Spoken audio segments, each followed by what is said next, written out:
baseball success has been kind of dormant down here in South Florida over the last handful of years, so the Marlins realize they got something to cheer about this year. Their team's in second place, so the Phils fans know that the task at hand is a difficult one. Tonight is game one of a three-game series here at Marlins Park. Hi, everybody. I'm Tom McCarthy along with Matt Stairs. We get set for tonight's ballgame, and the Phillies will send Jeremy Hellickson to the mound. His last start was against these Miami Marlins, and they hope that he can do the same thing tonight that he did back in Philadelphia. Well, they hope he can go out there and pound the strikes, and that's what he did. Very aggressive, but over his career, he's had some very good numbers, especially his rookie year. He started the league coming in with Tampa Bay, threw extremely well. You can see the numbers right here. 2013, 31 starts with a 5.17 ERA. But look at 2016. 20 starts with a 3.84 ERA. All right, so 27 starts last year for the Diamondbacks. He was on the DL with a hamstring injury. That's why he only made 27 starts, but he's been healthy this season. Now, this is the last start against the Marlins. Watch how his changeup moves every which way. Well, he had his changeup working tremendous this game. 33% of his pitches were changeup. He used the wrestling fastballs, a few cutters. The key was he kept everything down in the zone. He kept the hitters off balance, being able to throw fastballs up the zone, being able to roll the 1-6-3 double play. The changeup was dropping off the table, being able to elevate fastballs, being able to mix in the curveball, throwing for strikes. But really for him, it's attacking the hitters with the first pitch, getting ahead, then all of a sudden using that nice curveball and the great changeup that day. And he's realistic. He knows he's a veteran, and other teams are looking at him as a possible piece to a trade sometime in the next 10 days. All right, on the flip side, they're going to have to deal with Christian Yelich and this offense, which has some pretty potent hitters, but he has been red hot for the Marlins. Well, he's such a very good hitter and very strong hitter. He's a hitter that can use from left field to right field. You can see here, Elvis Araujo hits the ball to left field. The key is he stays on every pitch. It's a fastball up in the zone, or it could be a curveball down the zone. He just knows how to stay on the ball and be able to keep the barrel through the zone as long as he can. This one here was a bomb into the visiting bullpen to right center. The reason why is he's strong. He knows the strike zone. And look at the numbers this year: 10 games, 386, 3 home runs. But at the very bottom of his career, 339 with 3 home runs, 18 RBIs. He's a guy that really, you can't throw the same pitch twice. You have to mix it inside, outside, up and down, hit the four corners, try to keep him off balance. Those are numbers against the Phillies, but he's been the second best hitter in all of Major League Baseball over the last 30 games. So tonight is game one of a three-game series between the Phils and the Marlins. Again, it will be Hellickson, 21st start. Jarred Cozart, the former Philly prospect, is back up from the minor leagues, making his 4th start in the big leagues. Look at the walks. That's a real big key for him, even in the minor leagues so far this year. Speaking of walks, Odubel Herrera is not walking as much as he did the first 2 months of the season, but Pete Maccannon's just happy that he's swinging the bat well again. When we get back, we'll go to the CSN studios. Phillies baseball is brought to you by Xfinity. Xfinity X1 will change the way you experience TV. By Toyota. For great summer deals, visit your local Toyota dealer or buyatoyota.com. Toyota, let's go places. By Citizens Bank. The next time you have a question about money, don't keep it to yourself. Ask a citizen. And by Independence Blue Cross. Live fearless. Learn more at IBX.com.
batting in from the bullpen in left field as the Phillies and the Marlins get ready for game one of this 3-game series. Marlins are already taking the field behind Jared Cozart, who's making his return to the big leagues.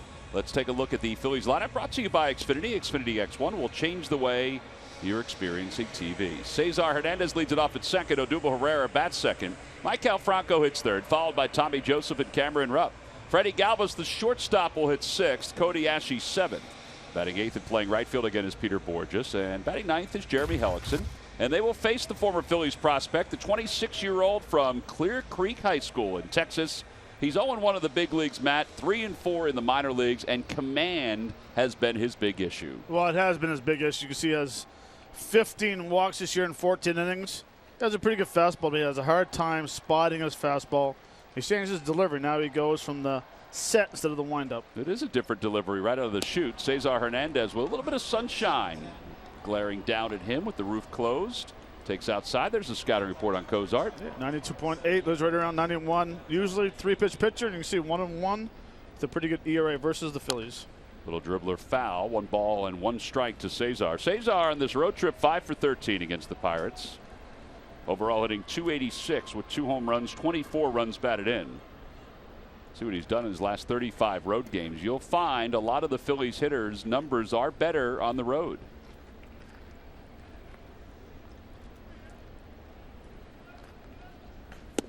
On the outside corner, according to Ron Kulpa, and it's 1-2.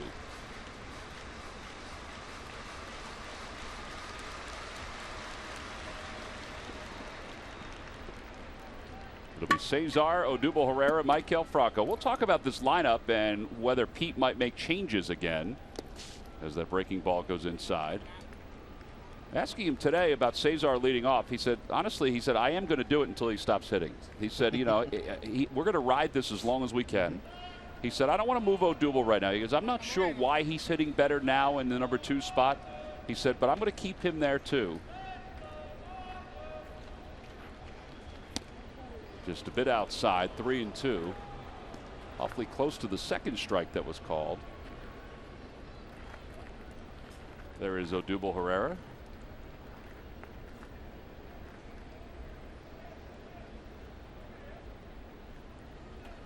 Ball 4. Well, we talked about this being one of the issues for Cozart, and he walks the leadoff batter right out of the chute. Time now for our Nissan keys to the game. Well, going with Cody Asche. And when I mean just let it go, I mean let it go. You see the baseball. See how far you get the ball to right field to get on top of the baseball again. And number 2, make Cozart work. We talked about how many base on balls he has. Let's go back to Cody Asche for a second. Sometimes you get in that area where you start thinking so much and think about trying to stay so short to a baseball that by the time you react to the baseball, you're fouling it off. And when I mean let it go, majority of what you mean is get the head out and use your top hand. A lot of balls that he's been hitting lately, he's been getting underneath. That's the reason why he's collapsing.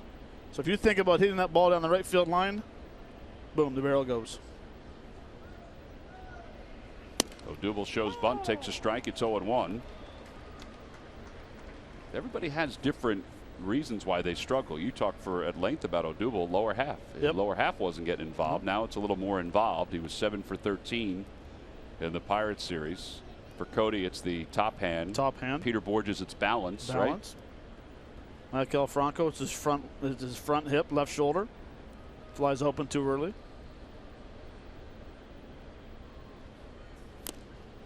Foul ball, and it's 0-2. Lucky McDonald's Phillies home run jackpot contestant is Fern Fight of Pennsburg. Phillies hit home run in today's ball game, then Fern will win $100. Stop by McDonald's today and enjoy the new McPick 2 for $2.50 menu. I'm loving it.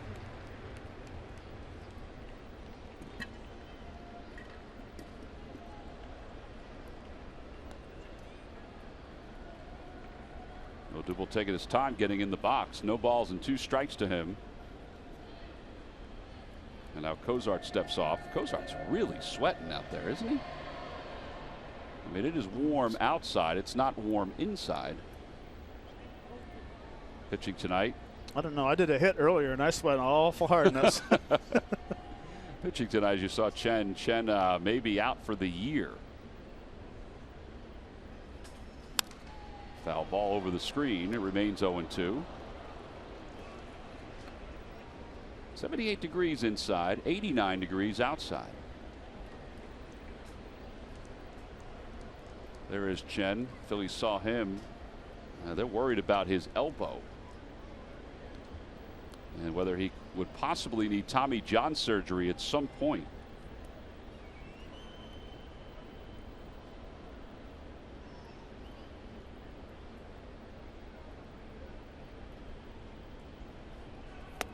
Down and away, 1 ball and 2 strikes.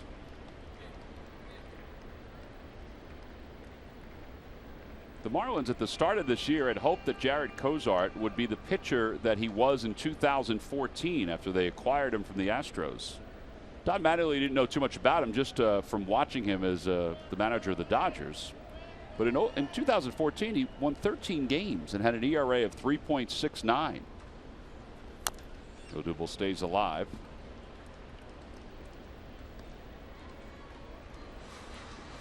His numbers were not the same in 15 because of injuries. 2-5, a 4.52 ERA.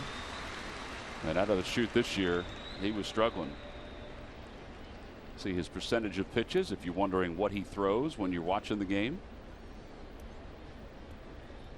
Which is a good thing. That changeup is usually to the left-handers, so the right-handers, you look fastball, curveball. Hernandez goes, pitches punched over to third. Martin Prado throws across the diamond for 1. Now they come back, and Cesar goes right on past the bag. And he is out at third base.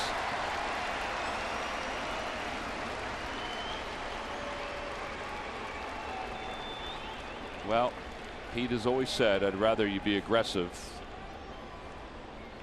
But if you're going to go to third, you got to make it, and you got to be able to hook that slide. Did a pretty good jump. You know, he didn't hesitate going around second base. But this is a perfect throw. I believe he's out even before he slid past the bag. Yeah, I wondered about that. The umpire didn't call. Yeah, tagged him in the shoulder. Oh, he got him in the helmet. Yeah, that's why Prado went over and said something to him. Here's Maikel Franco. Well, 5-3 on the putout at first, and if you're going to go with the double play, it's 5-3-5 in a very unorthodox way. Don Kelly made a heck of a throw. And Prado made a nice tag. Inside to Franco, 2-0.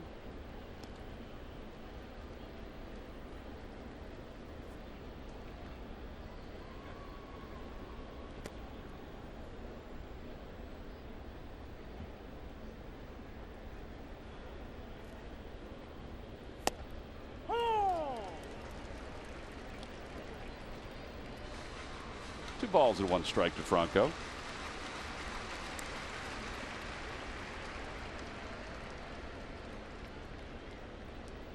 Franco hitting .259. That one is hit well out toward right center field. Ozuna going back. It is off the base of the wall. Franco tried to hustle to get to second. Look at this throw. It's not in time. It's a double for Franco. So he's in scoring position. That is his 15th double of the year. I mean, that ball was crushed out to center field. No, very nice swing. I love the fact that he stays on that baseball. He doesn't try to pull it. It's a fastball away. The head down. Nice, easy swing. Compact swing. Right off the health sign. Strong throw. Yeah, Ozuna made a real strong throw. All right, so he's in scoring position. Unfortunately, the double play, if Cesar had stopped at second base or safe at third, the Phillies would have a lead. But instead, it's 2 outs with a runner at second. I am not sure what the Marlins are looking at. Tim Wallach's on the phone. Do they think that Franco came up off the bag?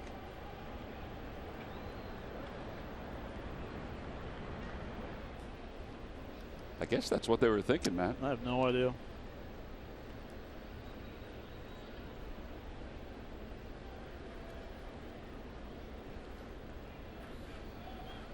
Here's Tommy Joseph with 2 outs. Back toward the middle, flagged down by Cozart. And the side is retired. So the Phils get a hit. They leave one in scoring position. We'll head to the bottom of the first. No score. Hellickson getting ready to work.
Finished up a series with the New York Mets. Let's take a look at his lineup for today. It's brought to you by Xfinity. Xfinity X1 will change the way you experience TV. Real Muto leads it off at catcher, then Prado and Yelich.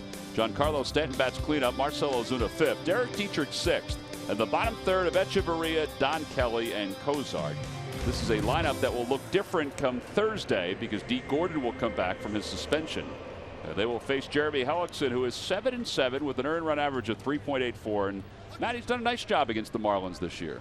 He has. He's been pitching well versus them, and the reason why is because he attacks the zone, and he's had very good changeup and curveball versus the Marlins this year, which he has a good curveball and changeup. It seems like every outing, but take a look at the scouting report. It is not overpowering. We'll consider right around 90, 91, four-pitch pitcher. Doesn't use his cutter as much as he used to, but we talked about how good that curveball and changeup has been. Curveball, $171, the legs hitting against. Change, $152. Well, his last start came against the Marlins, 8 innings. He probably could have pitched a complete game. Real Muto goes after the first fastball and fouls it off to the right. Real Muto hitting .308 with 5 home runs and 26 RBIs. You see his numbers. He's third among catchers with that .304 batting average. And he's hitting .313 here in the month of July. Fastball down, and it's 1-1. It's going to be interesting to see if the Marlins attack early, knowing that he likes to throw the first pitch fastball, and then mix in the curveball and changeup. 2 balls and 1 strike, so 3 straight fastballs.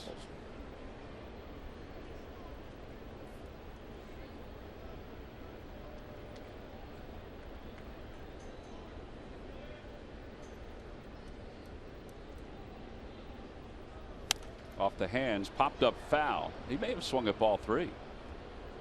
Tonight's game is also available in Spanish. Just use the SAP button on your television or change the language through the menu on your cable box.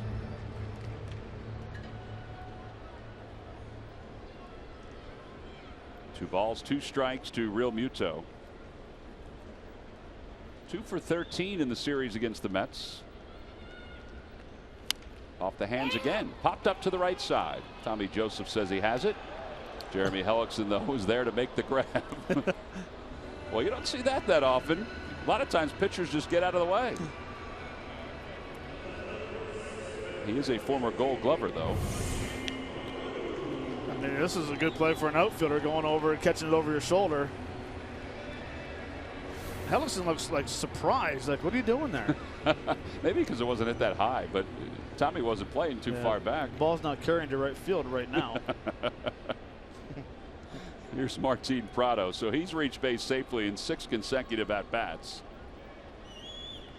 He has 5 hits and a walk in his last 6 at-bats.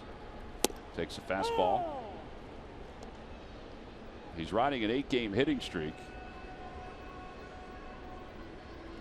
All he's done during that 8-game hitting streak is hit .556. This guy just flat out hit everywhere. Left field, right field. Yeah, his spray chart is you can't put your infielders in one particular spot. You got to play straight away. I mean, Cesar might be over a little bit toward the middle. Same with Tommy Joseph, over a little bit toward the hole. Line drive caught by Jeremy Hellickson. He's got a P1 and an L1. All he needs now is a ground ball, and he takes it to the bag unassisted.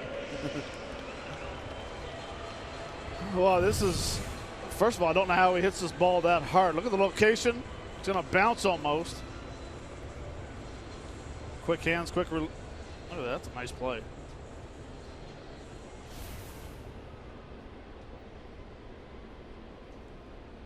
Here's Christian Yelich, who's hitting .381 since the All-Star break.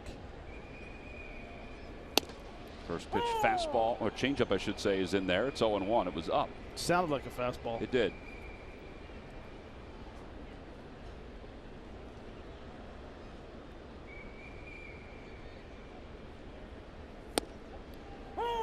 Good location. Ron Culpa is the loud home plate umpire. I like that. Jerry Meals, the crew chief, is over at third. Chris Conroy is at first, and Pat Hoberg was added for this series. He's at second base. No balls, 2 strikes to Christian Yelich. Curveball inside and low. Yelich and Prado are each in the top 5 in hitting in the National League.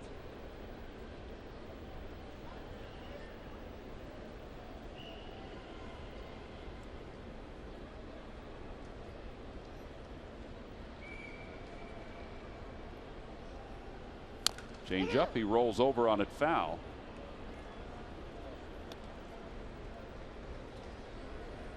Time for our cold hard fact, brought to you by Crisp Coors Light. In the month of July, Yelich hitting .370, which is 4th best in the National League. We thought Joey Votto would eventually get going, Matt. And he's hitting .407. Howie Kendrick extended his batting average to .377 last night against the Cardinals with an unbelievable slide at second base to get a double.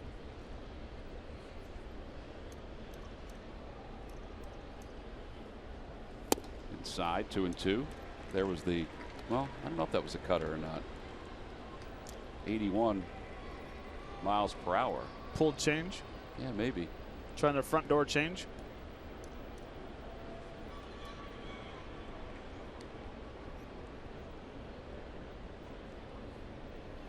That's a changeup. Hit well out to center field. Odubel Herrera's got a lot of real estate out there, looking for the wall. Makes the catch. Very comfortably up against the green wall. Side is retired in order. We'll move to the second. Phillies have 1 hit in the books. We'll see what they'll get when we get back.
been, guys, a busy 12, 14 hours for the Phillies and their front office as a number of different business moves, some transactions needed to be made for a couple of different reasons. We'll get you caught up on all of that right now. First and foremost, we heard yesterday during the game, Andres Blanco making that tag at third base, a broken finger. He's actually going to have surgery on that finger on Wednesday. He will be out for the foreseeable future.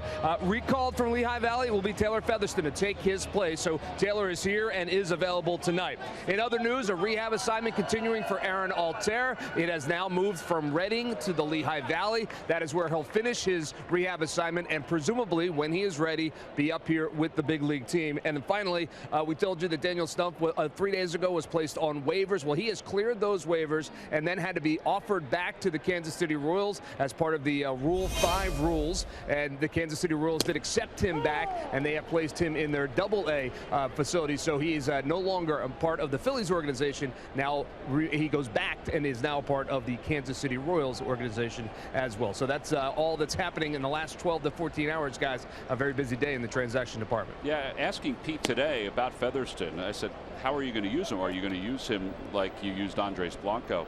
And he said, honestly, I don't know yet. He said he's second base and third base and an emergency shortstop. But he's going to have to just wait and see. That was his thought on it. But he was playing a lot of different positions at Lehigh Valley throughout the year, but hadn't played shortstop since J.P. Crawford had been promoted to Lehigh Valley. Featherston is wearing number 21.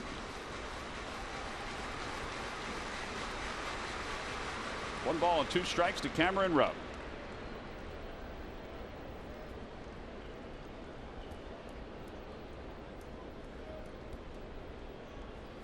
Inside, 2-2.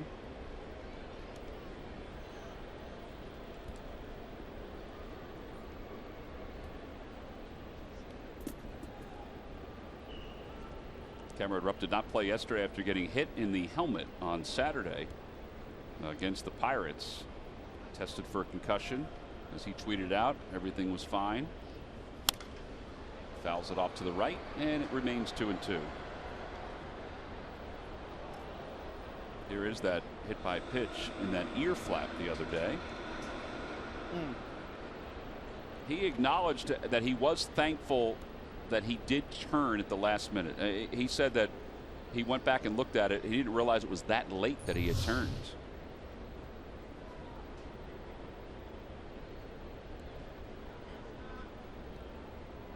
Well, he thinks it's that late that he turned, but he actually turned it probably in the right time. Not a lot of reaction time to turn your head out of the way. No, that kid was throwing mid-90s. I had no idea where it was going. 2-2 pitch to Cameron Rupp. Broken back ground ball back toward the middle. Dietrich backhands, flips to first, and on one hop is able to get Cameron Rupp. Well, he threw it to the general area. He had a catcher running, so he was able to make that play. So one away. Freddie Galvis is coming up. Speaking of Blanco, here's the injury yesterday. We originally thought it was just a laceration to the index finger, but right there he knew something was wrong as the spike went in, and Pete said the spike went right down to the bone. And Pete Macadam was upset yesterday after the game that he was lost him. Upset again today. He said it's a tough loss. He's a valuable part of the team. He's a guy with experience and he's dependable. Hopefully we'll get him back quicker than we hope. I don't like the idea of being without him for long. Our Geico quote of the day. He will have surgery on Wednesday back in Philadelphia to put a pin in that index finger. Freddie Galvis takes low, 2-0.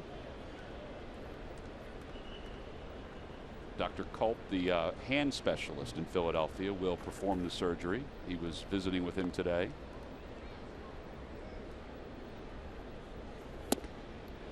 Swing and a miss. It's 2-1. Galvis hitting .232. You know, that's a play there that they're taught now to keep the tag on the runners as long as you can. Like, you don't want to go in and do that phantom tag. That's the it. Swipe tag. Right.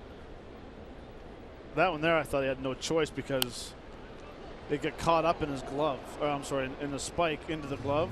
It looked like he couldn't get it out. Yeah, and Pete even said today, and Larry Bowa said this too, it used to be that if you had the phantom tag, if it was in the neighborhood, the guy would be called out. But now with replay, you have to keep the tag on him.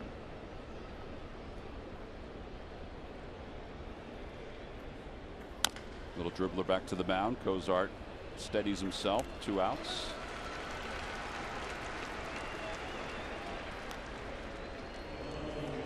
And here's Cody Asche.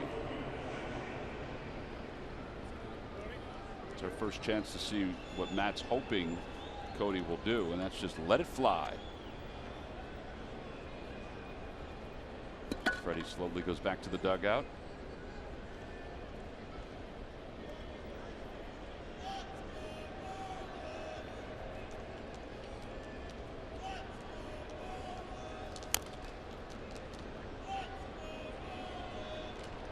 We have 2 guys that are struggling right now. Asche more so than Borges. Cody is 0 for his last 25. His average at 220. And Peter in the on deck circle 0 for 13 against the Pirates. And 4 for his last 36. Fastball outside. 1 ball, 1 strike.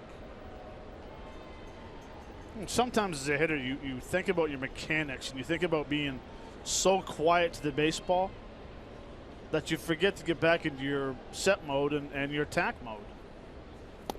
And a lot of times with Cody, he's making contact when the ball is already crossing home plate, which is causing him to hit the weak stuff over the dugout and left, on the third base side.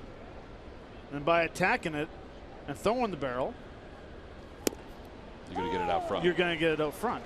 And you're not worrying about your mechanics. You're worrying about, hey, let's just throw the barrel to the ball and see what happens, instead of guiding the barrel. And that's what he's doing. He's thinking about keeping his hands inside, close to his body the whole way through. Keep that barrel inside the baseball. You don't want to cast away from your body. And next thing you know, he's hitting a weak fly ball to left, or he's striking out looking because he's frozen. He's not starting soon enough.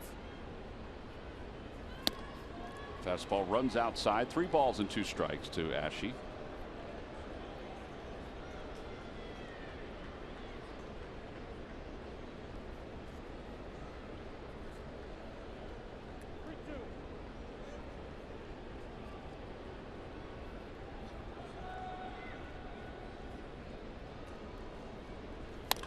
That one's hit out toward right center field. Stanton will go into the alleyway and track it down.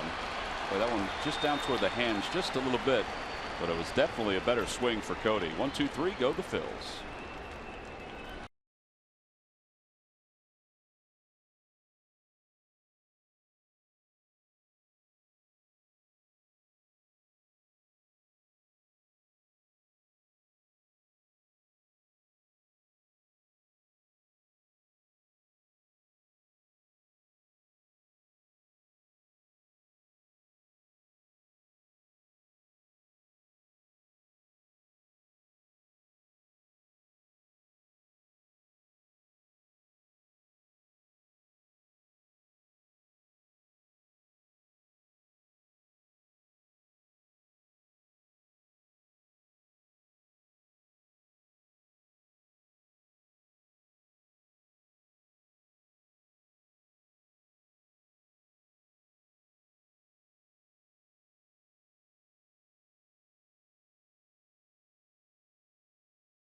Tuesday against the San Francisco Giants. Matt, you're returning to Canada, but we're returning home to take on the Giants. 3-game series. It wraps up on Thursday the 4th with a Citizens Bank Business Person Special at 105 and a Pride of the Phillies print featuring Ryan Howard and Carlos Ruiz given out to all fans. Tickets can be purchased by going to Phillies.com. Bottom of the second, Giancarlo Stanton leads it off. First pitch is at the knees, a change up, and it's 0-1. Stanton's changed his stance. Hands a little closer to his body. Yep, a little higher.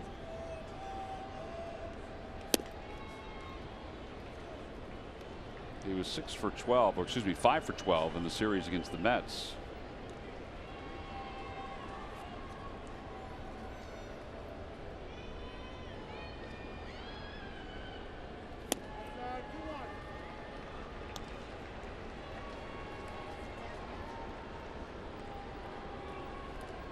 Marlins wound up losing 2 of 3 to the Mets.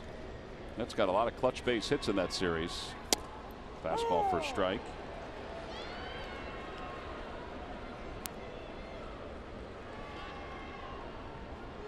He did have a 4-hit game. Giancarlo did, and the only win Don Mattingly's team had over the weekend. That one's lined right at Maikel Franco. And a quick, hard, loud out here in the second. If your employees are on the road as much as the Phillies are, protect them with Independence Blue Cross. They're part of a national system of Blue Cross and Blue Shield plans that cover more than 100 million members across the country. Live fearless. Learn more at IVX.com/biz.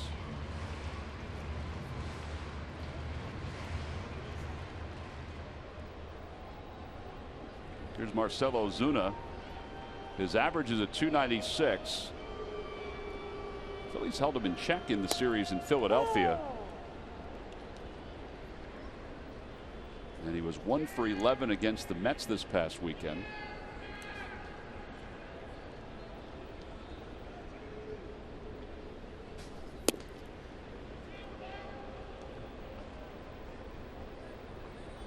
I like that. Hellickson was mad about the location of that pitch. He didn't necessarily snap the ball back, but he grabbed it aggressively.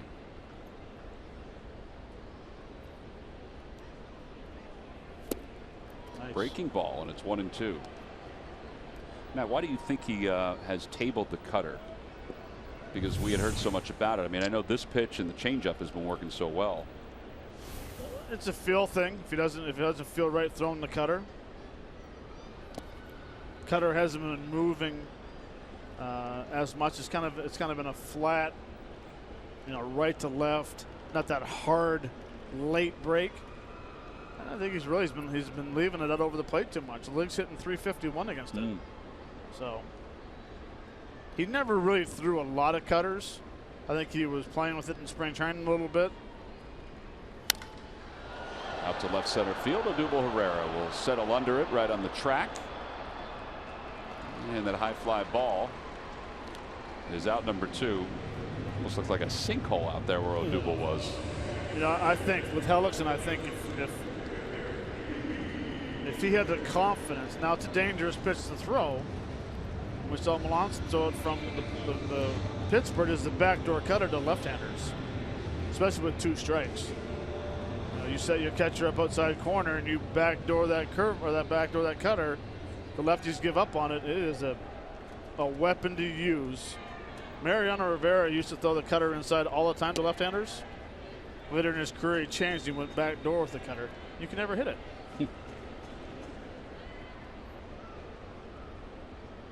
That brings Derek Dietrich to the plate. Dietrich was hitless against the Phillies until the final game of the series out in Philadelphia. And he's going to be retired by Cody Asche to wrap up the bottom of the second inning here. 2 in the books here in South Florida. Jeremy Hellickson is mastering the strike zone.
And we have live coverage from the NovaCare complex all week. Plus, the latest trade rumors surrounding the Phils. Watch us tomorrow at 6 on the Comcast Network and stream us live on breakfastonbroad.com. Watched a couple of the interviews of Carson Wentz today after the Eagles workout. Well, he's got it together. I mean, he is prepared for this next step in the National Football League. We go to the top of the third. Jared Cozart has allowed one hit, a couple base runners so far. And he will face Peter Bourjos, Jeremy Hellickson, and the top of the order for the Phillies. Phillies team, Matt, that left 31 runners on base in the Pirates series. And they're trying to overcome those little deficiencies as they move forward here. They're 10 games under 500, and it's not lost on the guys in the dugout. They realize that they haven't played their best baseball, although they're 500 here in the month of July. Well, we talk about, and we talked about the post game yesterday about letting Sunday's game get away from them. Right. I think it's a 3-game series they should have swept. I don't think you're alone with that thought, Matt. And we discussed Saturday. People might look at Saturday's loss and say, well, 5 for 17 with runners in scoring position. They lost 7-4, and we were saying that's a game that I think the Phillies thought they could have won like 15-7 because they had so many opportunities, but they didn't. It also tells you where the Pirates are compared to the Phillies as far as their players go. Right.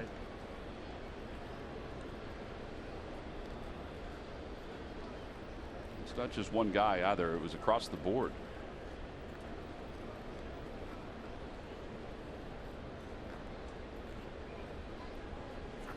Bourjos taps it to the left side. Prado will cut it off.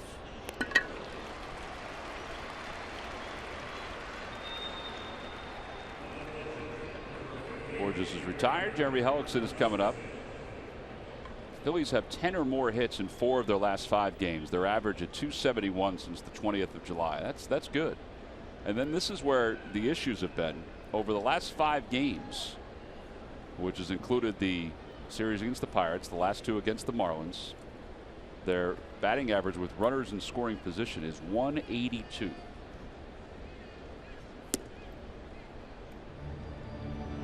And that's not just with a few attempts. That's with a ton. No, that's 41 attempts, 41 at-bats, no extra base hits.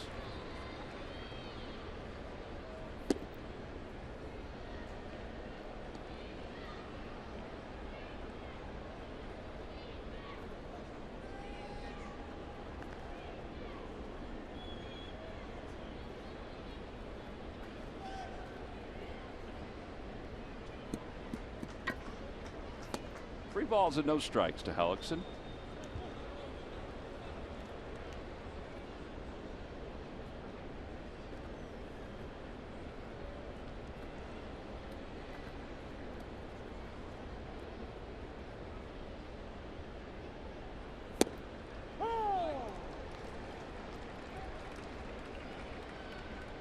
Take another one. Hellickson, a lifetime 160 hitter. I was a little surprised just going over his numbers today. He has no extra base hits. I know the American League, he doesn't get a chance to bat that often. Well, apparently the Miami outfielders realize that too, because they are playing very, very shallow. Yes, they are. Hellickson fouls it off to the second deck.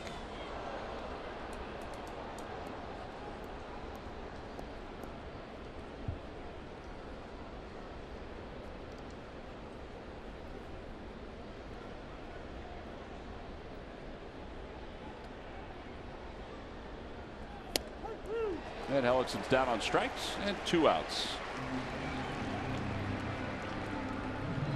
And back to the top of the order for Cesar Hernandez. Follow the Phillies all season long with the MLB.com @BAT app. Stay up to the moment at any moment with live game video highlights, StatCast, news, and more.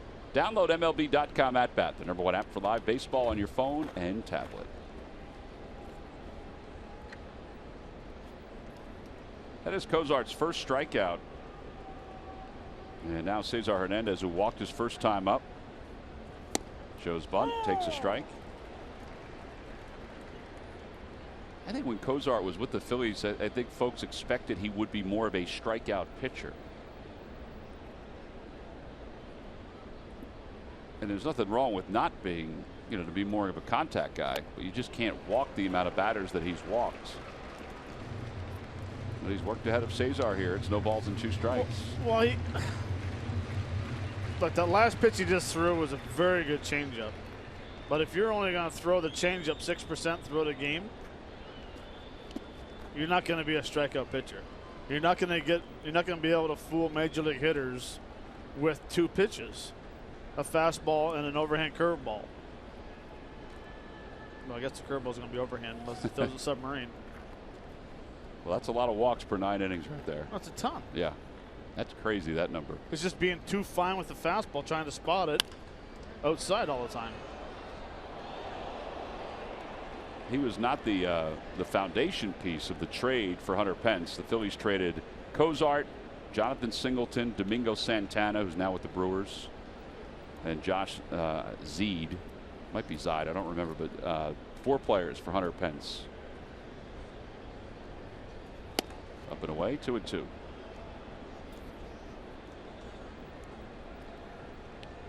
I think Singleton was more of the foundation piece of that trade. Potential to be a power hitting first baseman, but Cozart was a pretty big piece that year. During his time with the Phillies, he was 18-13 as a pitcher.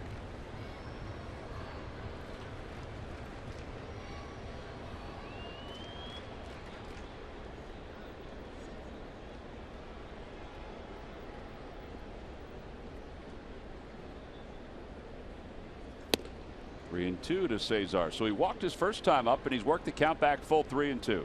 He must have changed his delivery. How he comes set in the stretch, then he does the windups. He must have been tipping his pitches. This way he's trying to hide what he's going to throw. Ground ball right side. Charging is Kelly, and he'll just take it to the bag. So 7 in a row retired by Jared Cozart. Sits the double by Maikel Franco on to the bottom of the 3rd here in South Florida.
For all the information, and please submit your answer on the subject line. Matt, the question is, what Cubs player walked twice in Cole Hamel's no-hitter on this date last year? Log back on to Phillies.com to find out if you're the winner of a Phillies prize pack.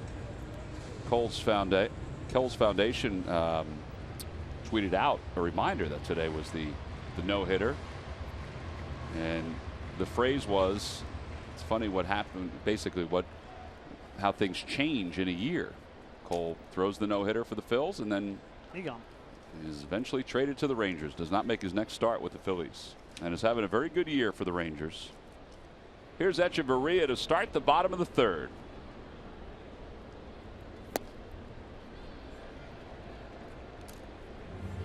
Echeverria was 3 for 11 in the series against the Mets.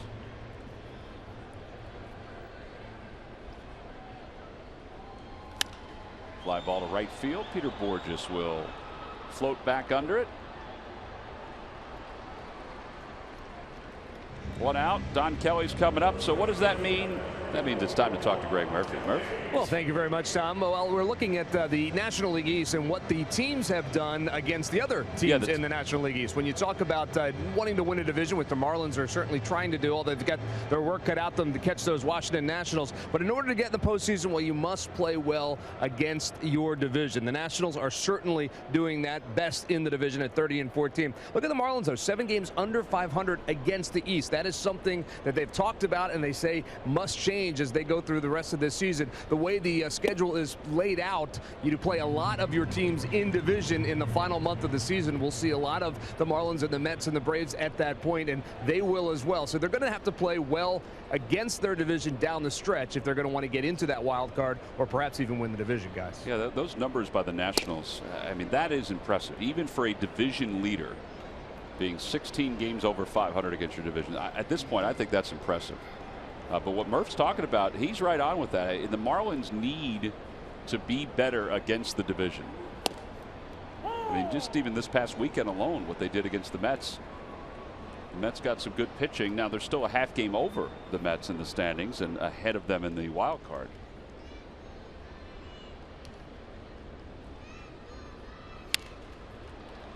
Floater out to shortstop, and there are 2 outs. That is the 8th out in the air for Hellickson. Cozart's got 6 on the ground. So, but Hellickson is more of a fly ball pitcher, right? Don't you think? Or do you think he's more of a ground ball pitcher? I guess the percentages are more so to being a ground ball pitcher. You would think, because he has a good changeup, so you think a lot of hitters would be out front hitting weak ground balls or smothering the curveball. But Cozart has 6 ground ball outs. I would consider him a fly ball pitcher because he throws a fastball curveball.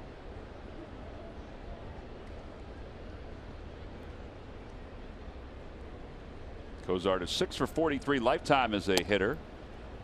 He was trying the element of surprise right there to bunt. He almost ran right into that curveball.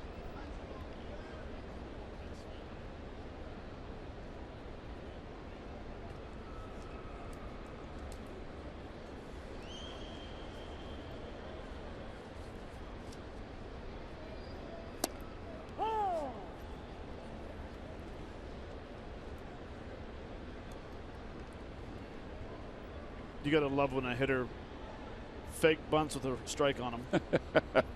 Particularly when that hitter's a pitcher. Unreal.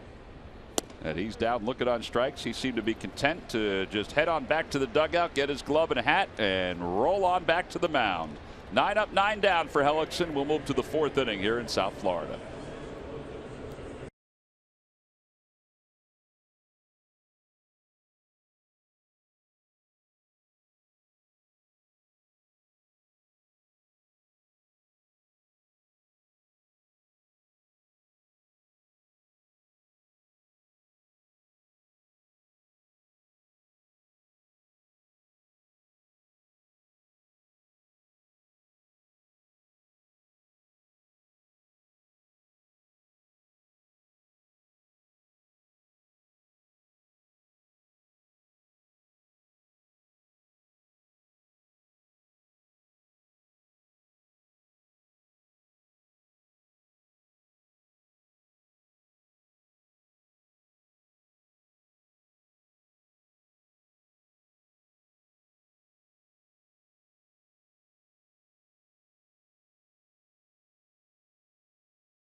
Phillies baseball is brought to you by your Delaware Valley Honda dealers. Hurry to your local Del Val Honda dealer. Visit DelValHondaDealers.com. By Jefferson. Call 800-JEFF now or visit jefferson.edu. And by Chevrolet. Visit your local dealer at chevydealer.com. Well, it was a great day here in South Florida. Temperatures were in the low 80s. It was actually warmer back home. You know, there's some storms that rolled through this morning in the Delaware Valley and also again tonight. Hope everybody's keeping cool. They certainly are here with the roof closed. Phillies fans who have migrated south get a chance to see their ball club here in South Florida. By the way, nobody expected that the roof would be open tonight. It's only been open 7 times in 2016. The last was May 11th when the Phillies were here. They played 1 game with the roof open. Should have been 3. Should have been 3. Maybe later on this year they'll open the roof. Here's Odubel Herrera. And he takes low. 1 ball and no strikes.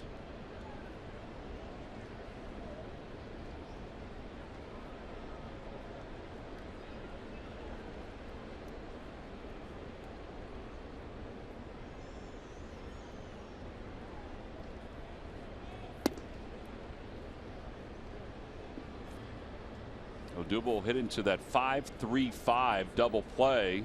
The unorthodox double play is last time up.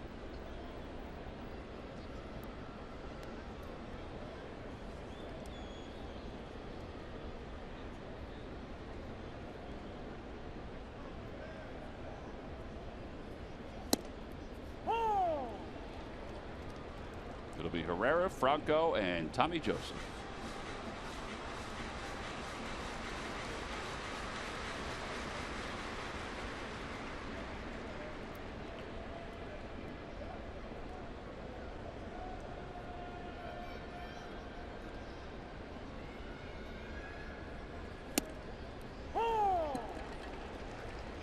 Having a tough time pulling the trigger tonight, it seems. Yeah, it seems like he's having a hard time picking up the rotation.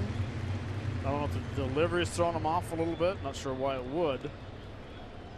But even the first at bat, you saw a couple pitches at 94, and he was kind of swinging at them like they were changeups.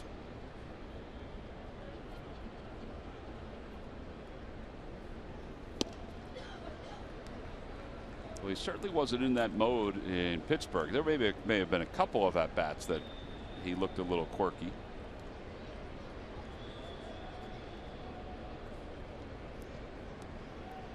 But it shows how quick, you know, you have a good series. Batter's eye in Pittsburgh's very good. The batter's eye here is very good as well, but there's just something you're not picking up right. To the right side. Cozart missed his spot, but was still able to get the out. 3 unassisted. WB Mason provides the supplies you need to run and clean your business, including an amazing selection of quality Boardwalk products that deliver bottom line savings. Call and order by 11:30 and get your order the same day. Who but WB Mason?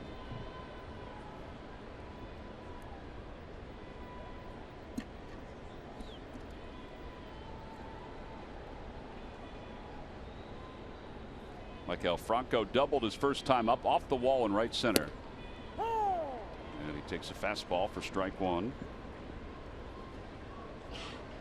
That was his 59th pitch. His 54th fastball. Think he had a game plan? Maikel Franco seems to have a game plan. Marcell Ozuna, though, was able to get to this one. He hit it hard for a second time, even though he made it somewhat of a circus play at the end. And there are 2 outs. All right, now you think the game plan was that because of his command issues? I think he wants to use the fastballs. And that one there wasn't a very good fastball. That hit too much of the plate. But Ozuna, who never panics in the outfield because he's a very good outfielder. Yeah, I think the fact that he's attacking the hitters. He wants early contact. Tommy Joseph is up with 2 outs, and he takes a heater right down the heart of the plate. 0-1. It is Cozart, who was traded for Pence, facing Joseph, who was traded for Pence.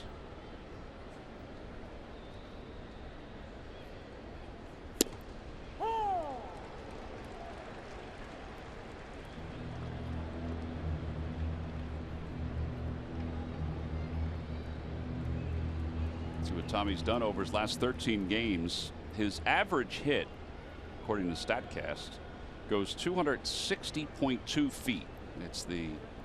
He hits the ball farther for a hit than any other Philly. It's actually in the neighborhood of Giancarlo Stanton with Stanton's hits as far as the average goes. Yeah, so you're saying he doesn't get a lot of infield knocks? Does not get a lot of infield hits. Nope.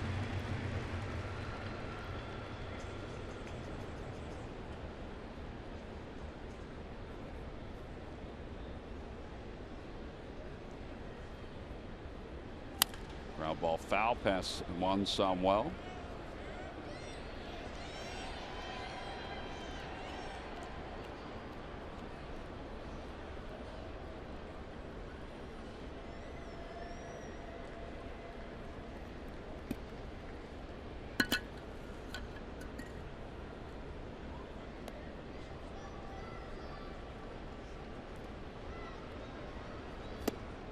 Just below the knees. That's a close pitch. 2 balls, 2 strikes. Well, the patterns continued as far as the fastballs go.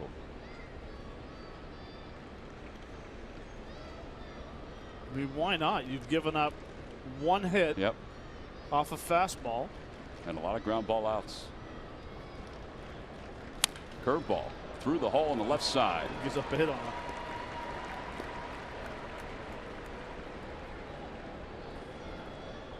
It's going to break down the ratio on the base hits. I don't think so. No, I think it's because it went out toward Yelich. I think it's going to keep the average up there. Oh, so actually where it doesn't land, it's where it ends up. Where it goes. Well, that's silly.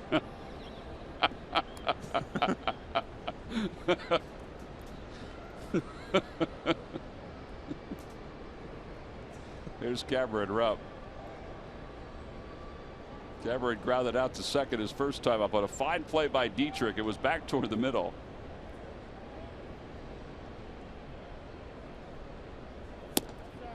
Fastball away. That's only the second hit for the Phillies. The double by Franco and now the single that went 260.2 feet off the bat of Tommy Joseph.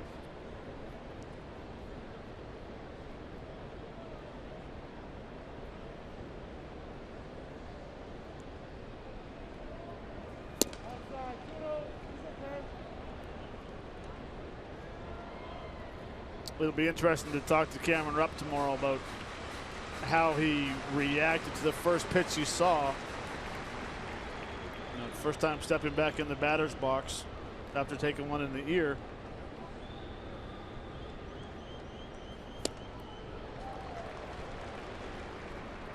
Do you see anything different? No. Yeah. Although I did see earlier a fastball inside, and he usually doesn't move very much to get out of the way, and he horse kicked her back. He got out of the way pretty good.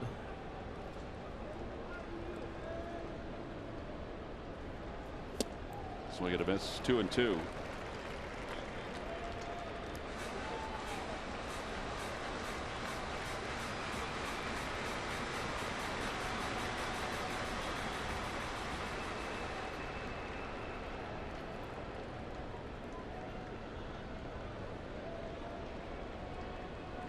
Joseph not really being held on at first. He takes his lead. 2 balls, 2 strikes to Rupp.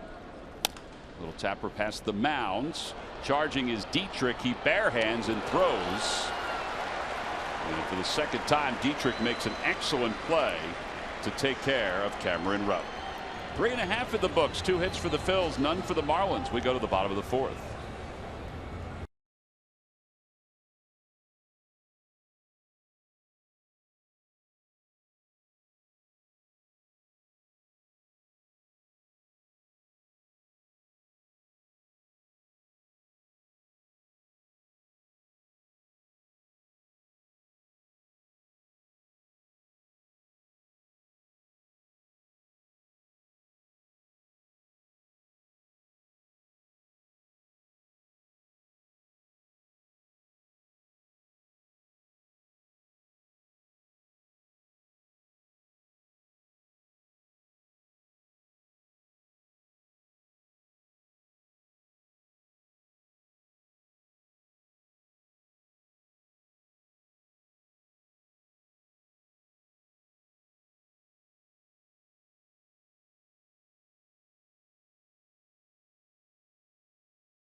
.com to find your RAV4 today. Toyota, let's go places. Let's go Phils.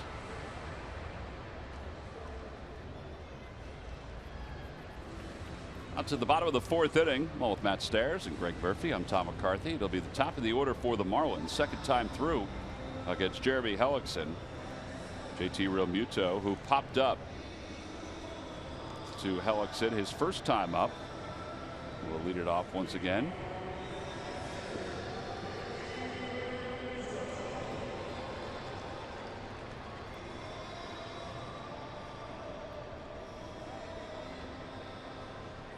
Realmuto has 15 infield hits this year.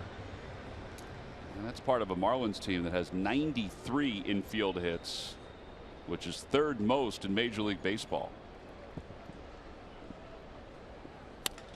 And he has the first hit of the night. It's a base hit to left center field. He goes after the first pitch, which is not abnormal. And that is something that he does quite often. So leadoff batters aboard in the 4th. And Martin Prado's coming up. Phillies fantasy camp is right around the corner. Boy, it's amazing we're talking about it. It's from January 18th to the 22nd in Clearwater, Florida. 5 days, 4 nights. Package includes hotel accommodations, practice, and instruction from such Phillies legends as the Commish, Mickey Morandini, Greg Luzinski, Mike Lieberthal. Those are just to name a few. Fantasy game versus the legends at Bright House Field. Get a personalized Phillies uniform and so much more. Go to Phillies.com or call 610-520-3400. You were part of that last year, Matt, right? Yes, sir. Did you hit it? Get any hits? Take any swings? Did I? Did I? Sunday we played a 30-inning game. Why did you play a 30-inning game? Because there was 10 teams. You play 3 innings versus each one. Oh, you do? Yep. Did you bat for everybody? I hit a lot. Line drive caught by Cesar at second, flips to first, and Realmuto's able to get back.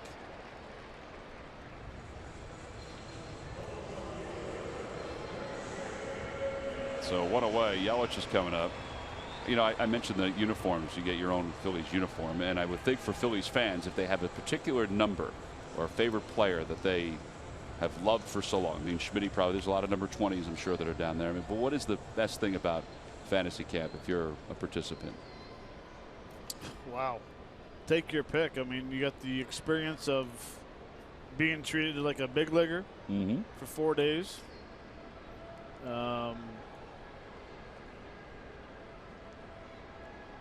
Going through being scouted by us to see who gets drafted through the draft. Oh, that does happen still, huh? The rookies go through their practice, and the veterans go over to Tampa, play against the Yankees. Which I think is really cool. They play a couple of games. I thought the banquet was really interesting, where they had the different year of the teams, 90, 93, 08, up there answering questions, having a good time. But all in all, man, it's just a blast. I think the players have a great time, and so do the coaches. And it's January in Central Florida, so it's a little warmer than it is in the Delaware Valley, or in your case, up in Fredericton. Correct.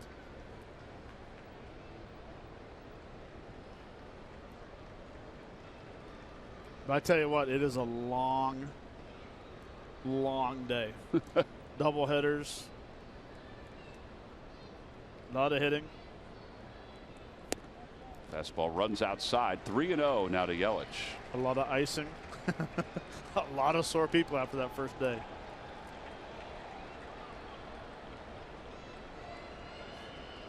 Giancarlo Stanton waits on deck.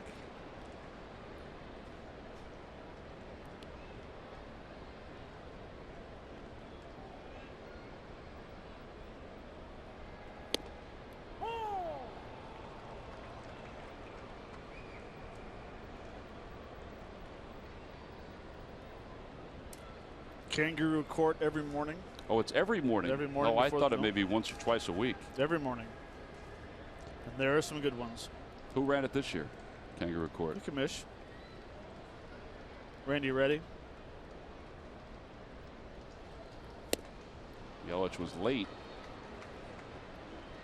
on an 83-mile-an-hour changeup, more indecisive than probably tardy. So 3 balls and 2 strikes with 1 out.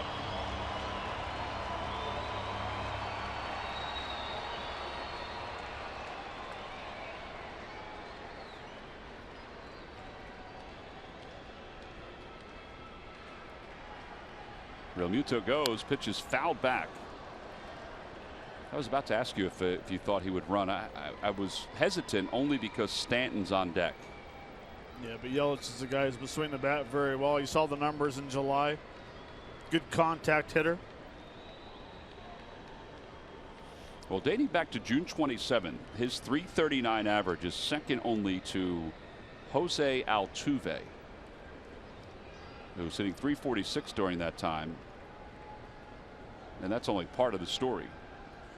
3 balls and 2 strikes to Yelich. Realmuto goes again. The pitch is low. Ball 4. And that puts 2 on with 1 out. And Giancarlo Stanton will be the batter.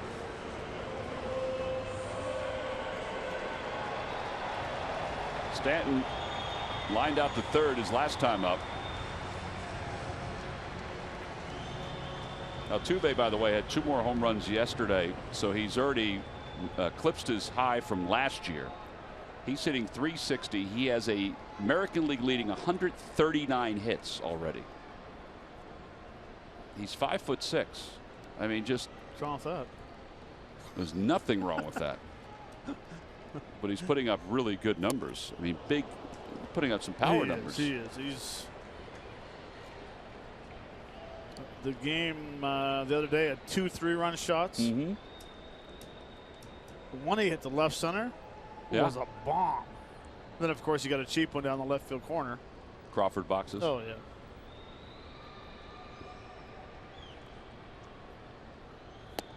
Change up low, and it's 1 ball and 1 strike.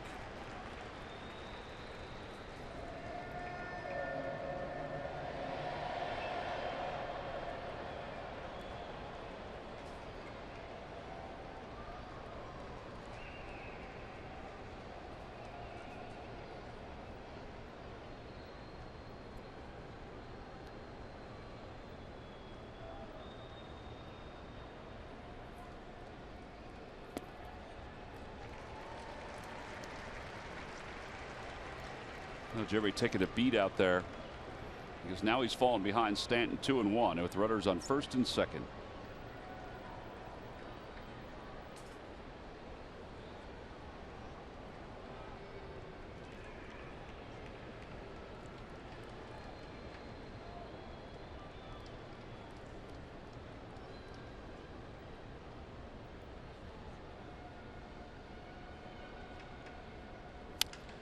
Fly ball center field. Not deep, playable for Herrera and Galvis. And Galvis is out there to make the catch, and a late infield fly rule call. 2 outs. I don't know if Odubel saw that off the bat because Stanton's such a big man. You think contact, you think it's going to go right out to you. Yeah, these big swings right here. Good pitch, late movement, being able to get into the label. Stanton knew he missed it. He is, by the way, now 2 for his last 32. 2 for 32 against the Phillies this year. Look at that. 0 ground ball outs. 10 in the air. 1 strikeout. Couple soft outs, though. The pop up to Hellickson. First. The pop up to, or the line drive to Galvis. Oh, I mean, that's a weak pop up. Yeah. Here's Ozuna. He flied out to center to the wall, or to the warning track his first time up. Takes a one-handed rip at the first pitch. It's 0-1.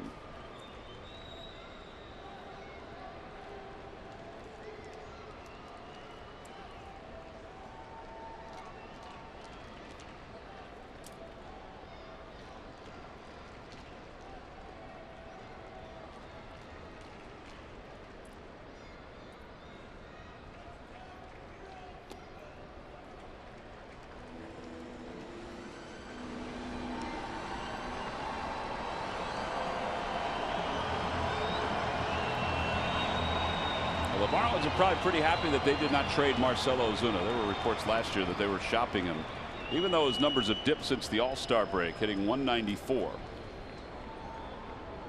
He has 30 multi-hit games this year. He's one of 3 Marlins players that have 30 multi-hit games or more. That's a lot of players.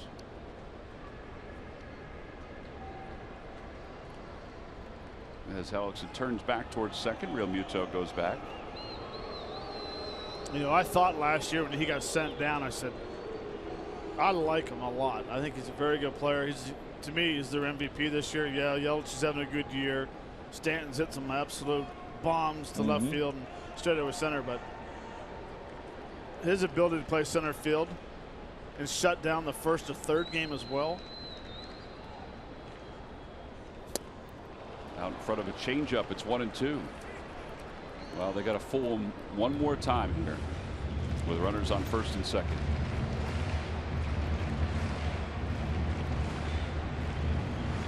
I wonder if when they sent him down last year, if they would have got a half decent offer for him, if they would have shipped him out.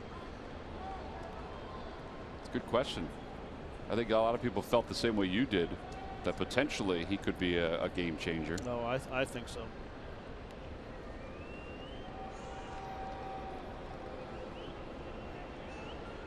You just watch guys take batting practice or watch guys in games, and just the way that the ball comes off his bat, it's a different sound than a lot of people.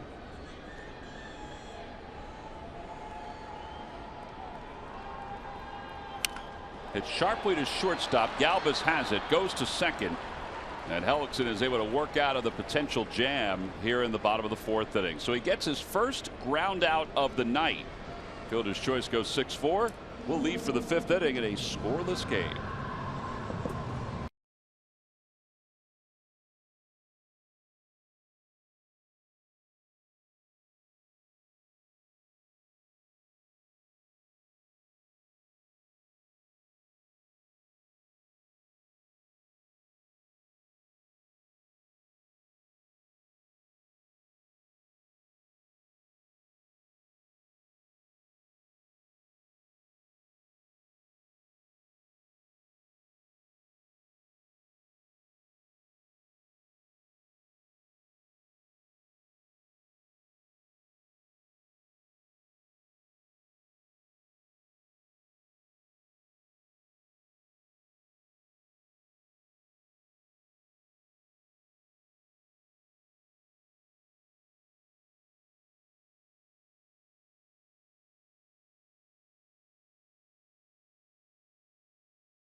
A trip to Philadelphia Tuesday, August 16th. It's part of a 3-game series. It's the only time you'll see Chase Utley at Citizens Bank Park this year. Tickets are available for all 3 games. Don't forget the post-game concert with country music star Chase Rice will follow Game 3.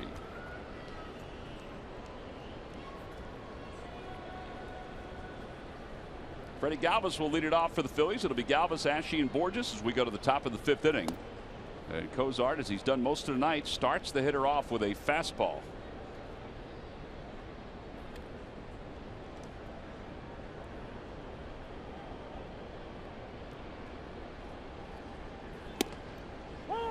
One ball and 1 strike. Galvis hit one back to the mound his first time up. 9 ground outs, 2 flyouts, and 1 strikeout. That was to Hellickson. He got him looking.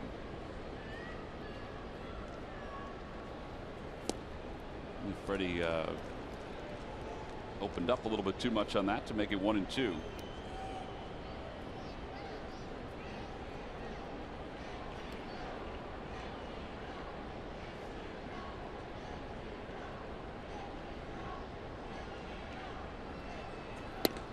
Lays off, 2 balls, 2 strikes.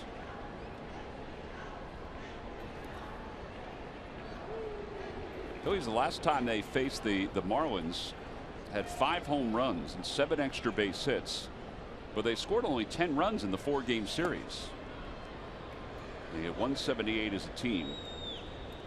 But the numbers that we mentioned before have been better offensively. 277 team average over the last 29 games, and they've hit 38 home runs during that time.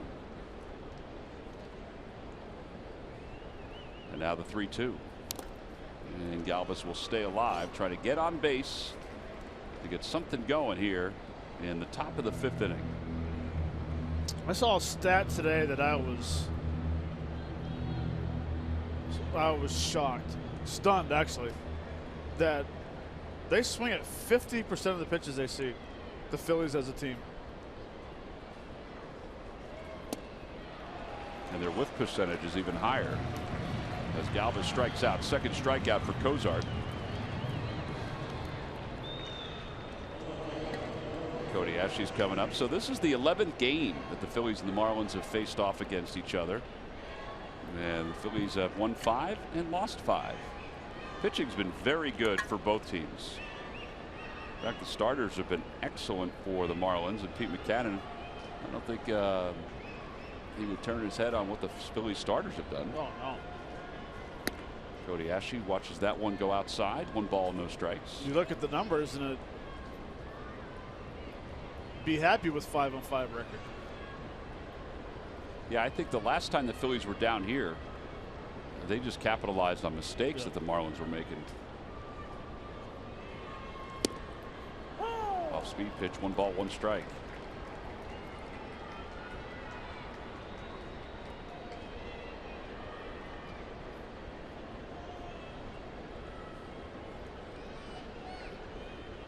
Curveball. Well, this is a much different pitcher than what the Marlins saw in the first few weeks of the season and what they saw in the minor leagues. His ERA in the minor leagues was 5.33, and he was allowing more than a base runner per inning. A line drive, base hit it to right center field for Cody Ashley, and that ends an 0 for 26 stretch for the Phillies left fielder. Not only does that feel good, but the fact that he squared it up the way he did has to make him feel even better. It's a good swing. See how he throws the barrel? That's throwing the head to the baseball. Short, quick, head down, going through it. Yep.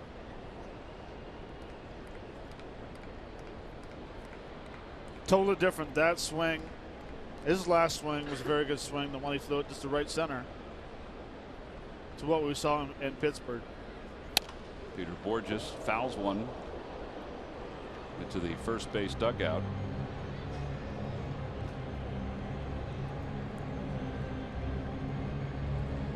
Good thing that Greg Murphy's wandering the stadium, because that ball would have gone right in his lap. He would have caught it though.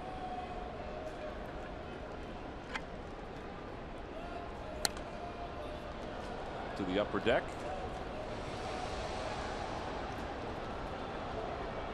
0-2 to Borges. All right, so they got Cody Ashley ahead after going 0 for his last 26. Now it's time for Peter Borges to do the same. Hitless on this road trip, 0 for 14.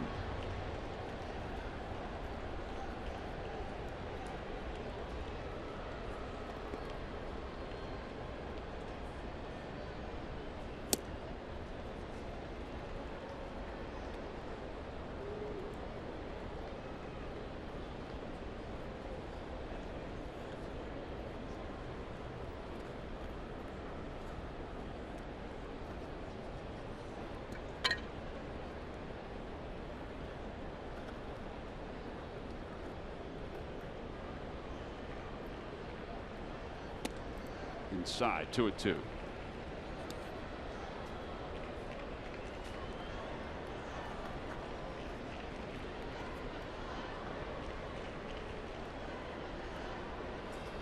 I wonder where Murph is. He's usually up in the stairs up by the State Farm. Out left center field. I think he's in that general area.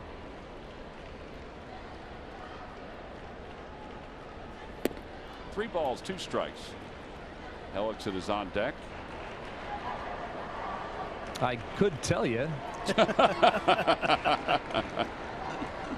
Well, we know that the red shirt we're wearing is popping, so I see you, just so you know. Oh, do you? Yeah. If you want to get Matt a Cuban sandwich, he would really like it. I think he's already had one. Yeah, we'd all like another one. Ashley does not go. Pitch is a strike 3 call. 3 strikeouts for Cozart, 2 in the inning. And that'll bring Hellickson up. Good pitch, fastball. Right on the corner.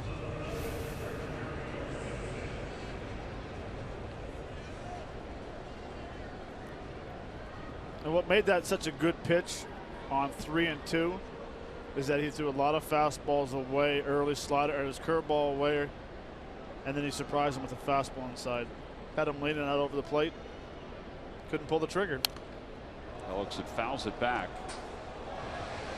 It's the same way his first at-bat started, with a foul ball in the same spot. He's bared down and ready to go. He's got the lizard skin on the handle. Batting gloves tightened up. He does not have a pitcher's stance. And he's got the count even, 1 ball and 1 strike.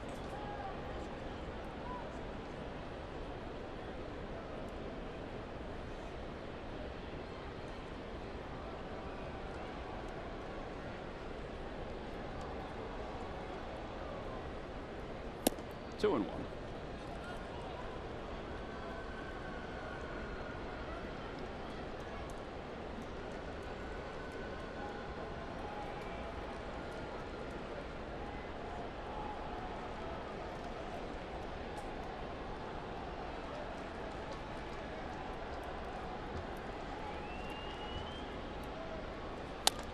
To the right side, and Don Kelly has it, bobbles it for a moment, but plenty of time to recover. No runs, 1 hit, and 1 man left. We've played 4 1/2. We'll move to the bottom of the 5th inning. Phillies nothing and Marlins nothing.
Bank minor league report. David Buchanan, the International League player, a pitcher of the week. Sixto Sanchez, the Phillies player of the week in the Gulf Coast League. He had 471 with 3 home runs. And Handigo Trump, the Phillies pitcher of the week with 2 starts. 9 innings, 1 walk, 6 strikeouts for the Clearwater Threshers. By the way, with the moves with Andres Blanco's injury, the Phillies have seen some progress made as far as some of their infielders go. Yasmiel Valentin, former top pick by the Dodgers, who the Phillies acquired in a trade, he's been moved up to Lehigh Valley. And Scott Kingery, who the Phillies are really high on, second baseman, moved up to Double-A Reading. Jared Cozart looks like he's working on a blister, Matt, on his thumb.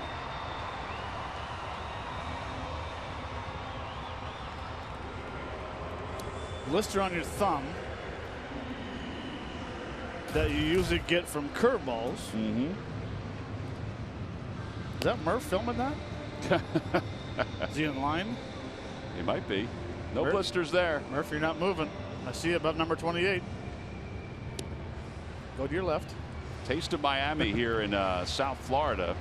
And that's where you can get yourself a Cuban sandwich. Right there, right over Murph's shoulder. Just wave, Murph, wave. I'm willing to wait for you, Matt. I'll get you one. Is there a long line? Yeah, there is a long line. Is it like Chickies and Pete's crab fries? It's, yeah, snaking through the ropes. Here's Derek Dietrich to lead off the bottom of the 5th inning. And he takes inside. 1 ball, no strikes. Dietrich flying out to left field toward the line. His only time up. Cozart might be done after those 5 innings just because of that blister. Chris Johnson, Miguel Rojas, they all have a bat. Tommy Joseph tried to knock that one down and is unable to do so. On the glove side, ball was hit sharply. We'll see how it's scored.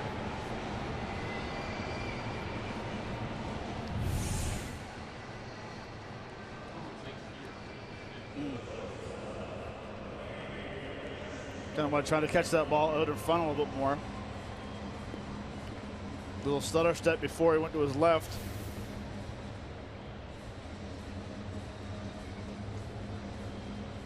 But what, an air E3? No, they scored it a base hit. Base hit. And Danny Echeverria will be the batter. Echeverria flying out to right field his first time up, his only time up.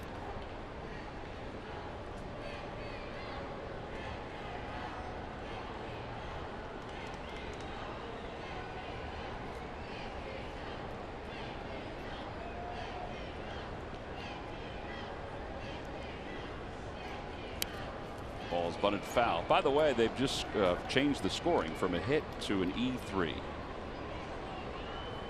They popped H up on the board and put a hit in the hit column. Now they've changed it.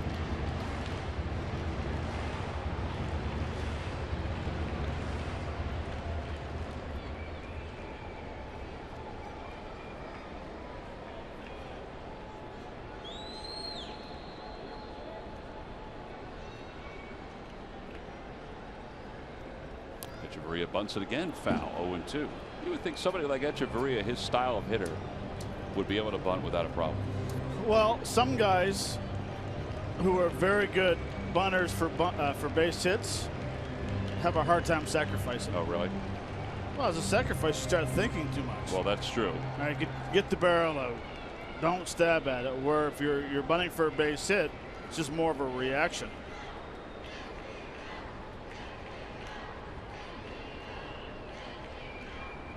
Oh, 0-2 pitch out to right field again. Borges over toward the line. They'll grab it.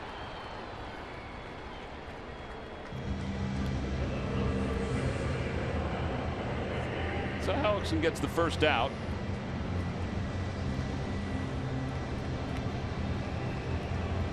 And Don Kelly will be the batter.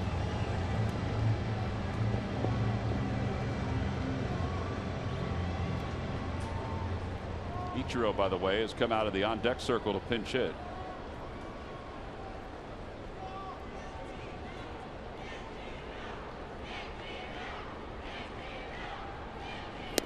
Kelly takes outside, 1-0.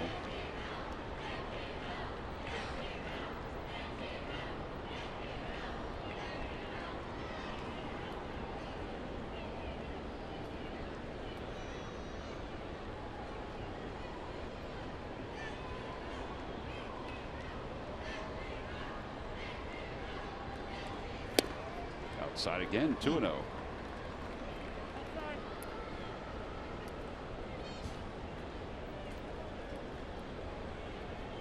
Bullpen action. David Phelps warming up in the pen.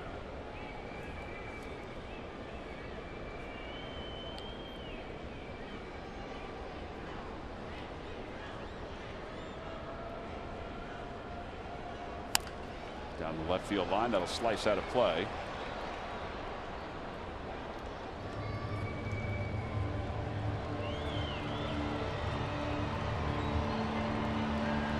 So Jarred Cozart's night looks like it's done.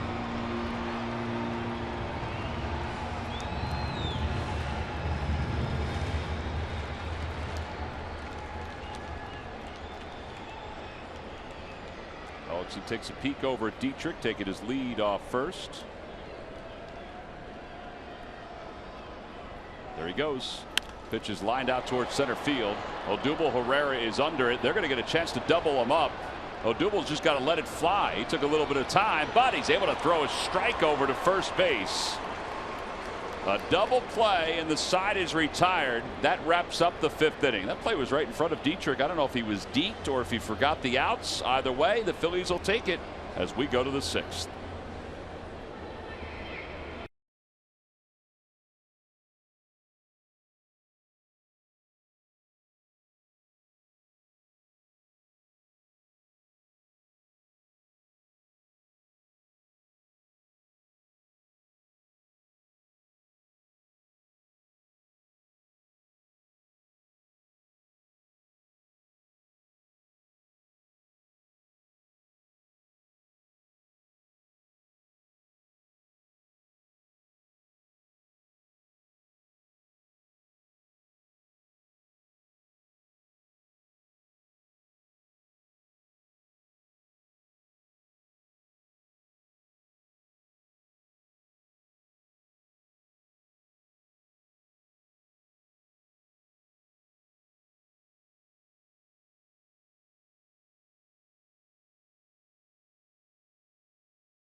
Taking his power seriously at his major league audition. Tommy Joseph arrived after his call-up and has sent fly ball after long fly ball into the outfield seats. His first 13 career home runs came in his first 171 plate appearances, the fastest pace in Phillies all-time history. In addition, he is among the NL rookie leaders in average, home runs, slugging percentage, extra base hits, and RBIs. This Phillies rookie is ranking, and it's brought to you by Independence Blue Cross. Live fearless. David Phelps will take over as we go to the top of the 6th inning here at Marlins Park. Well, here's the last play. We were wondering if Dietrich was deked at all, and we were trying to give him the benefit of the doubt. He wasn't. No, he wasn't, and the reason why he's not deked is because he peeked in, he noticed the ball was in the air. Freddie Galvis was trying to do a nice job of decoying him at second base. But honestly, I don't know. Did he think the ball was going to drop and that's why he continued going? Maybe. How many outs? I think it might have been the outs. I think Odubel was surprised. He hesitated for a moment. Phelps's numbers you just saw. He'll face Cesar Hernandez, top of the order for the Phils.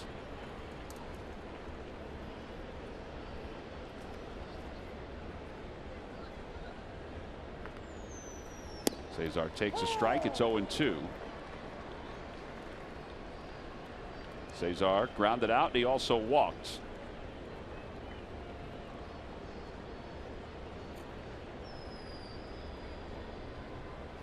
Inside, 1-2.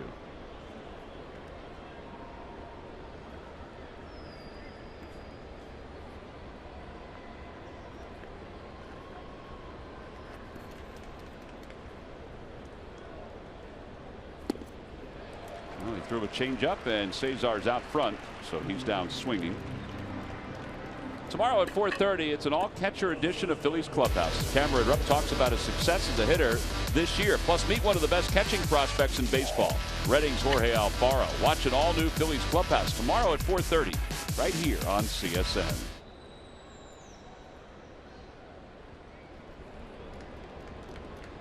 Odubel Herrera is up. He's 0 for 2.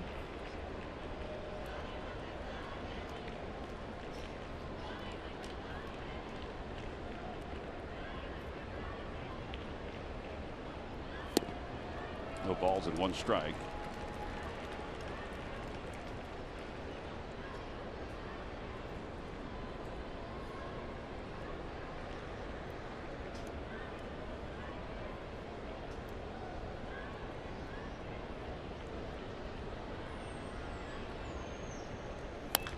Grounded foul.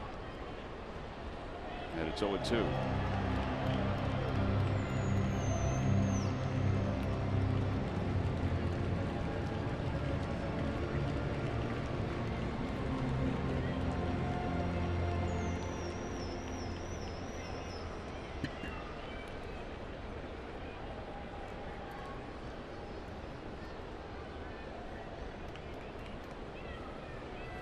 High fastball, back-to-back strikeouts, different pitches, different style of pitches. And Maikel Franco is now the batter. It's an elevated fastball, supposed to be inside. Out of the zone. Seems like the first 3 at bats now. For a doable, they're giving him off speed early and trying to finish his at bat off with Yeah. something hard. Just remember that for your next at bat and for tomorrow's game.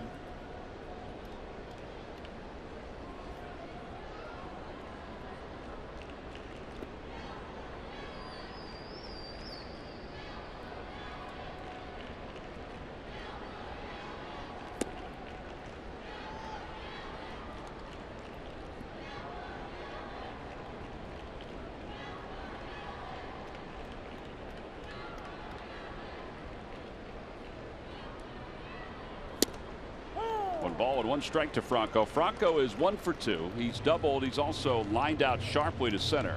All that against Jared Kozar to win 5 innings tonight.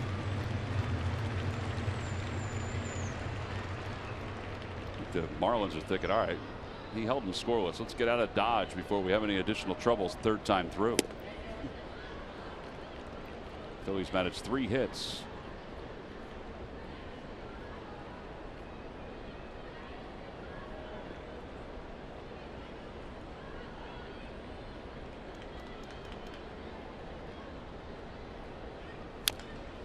Rolls over on a curveball.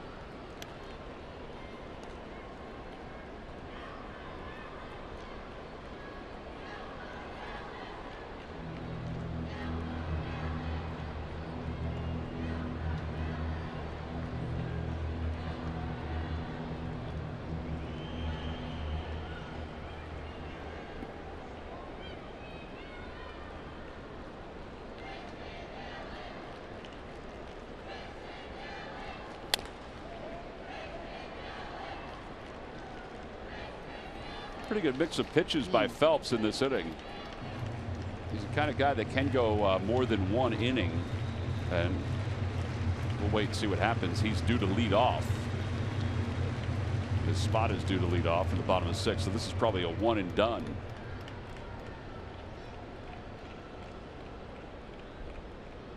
And the 2-2 pitch. Big rip and a foul.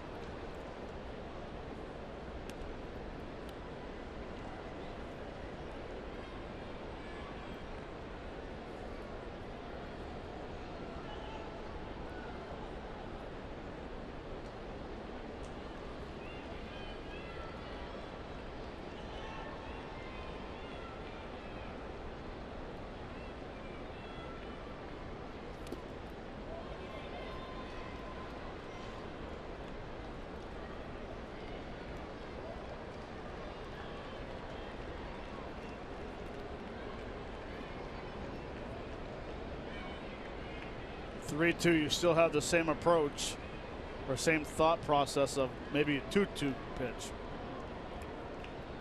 Don't anticipate a fastball coming. That'll cause you from pulling off. Outside, ball 4. Maikel Franco draws the 2-out walk. That'll bring Tommy Joseph to the plate.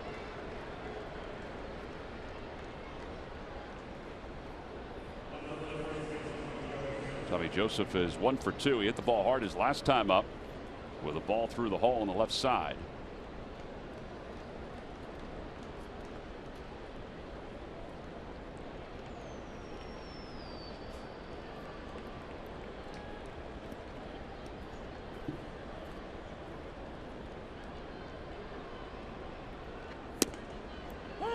No balls and 1 strike.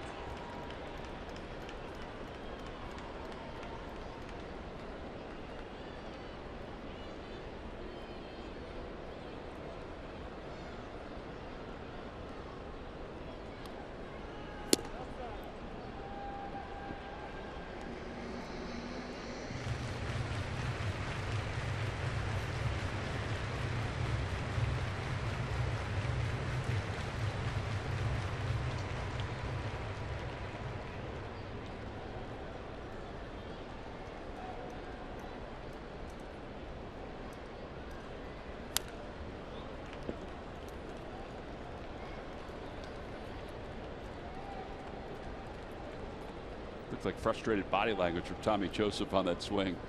I don't know if he thought it was a pitch he should have been able to drive the opposite way, or if it was one that he thought maybe would have been off the plate. Yeah, probably the one he should have hit. Yeah. But was just a little late getting to it.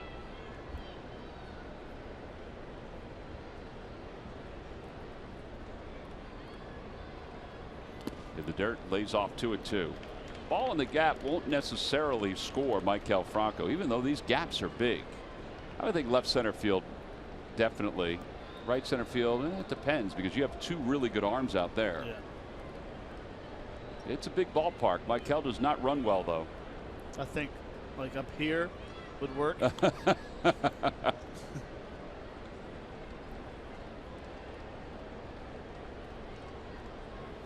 Swing and a miss. 3 strikeouts in the inning for Phelps. No runs, no hits, 1 man left for the Phillies. Jeremy Hellickson going back to work in a scoreless game when we return.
Brought to you by Nissan. ShopChooseNissan.com. By Xfinity. Xfinity X1 will change the way you experience TV.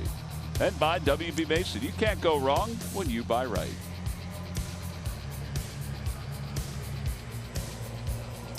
That's a nice night here in South Florida. Hope you're enjoying yourself back home. As we start the bottom of the 6th inning. Teams have not really managed a whole lot offensively. Marlins will go to their bench. This is Cole Gillespie.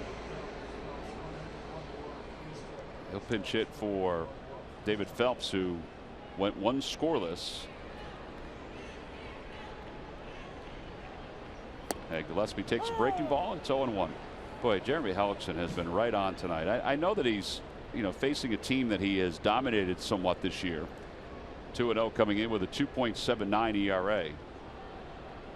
That doesn't always mean you're going to have success from one game to another. Cesar Hernandez calls off Freddie Galvis. No, and I would agree. And you know what it is? He's pitching smart.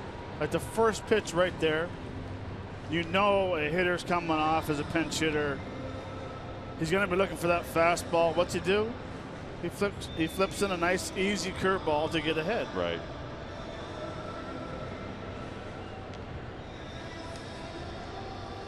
Guys are sitting. I'm sorry, Tom. The guys are sitting in areas where they think they're going to get a changeup. He's throwing fastballs.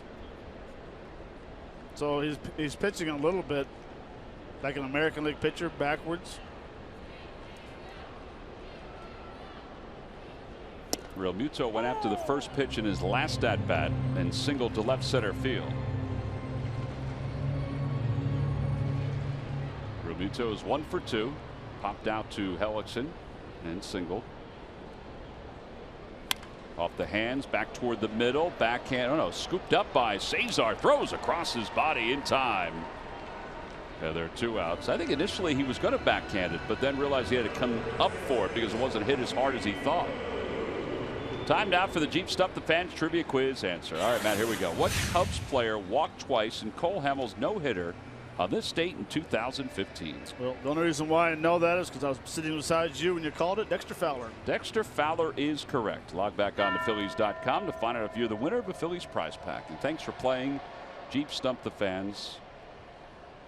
Well, it was one of the best days of 2015 when he did that.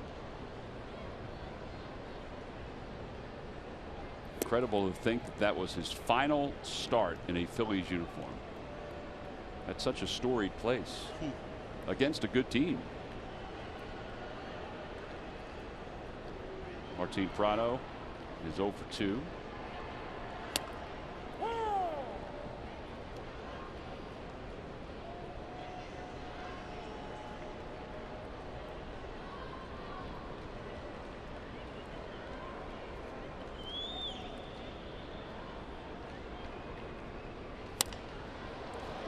Fly ball shallow center. Odubel Herrera lines it up.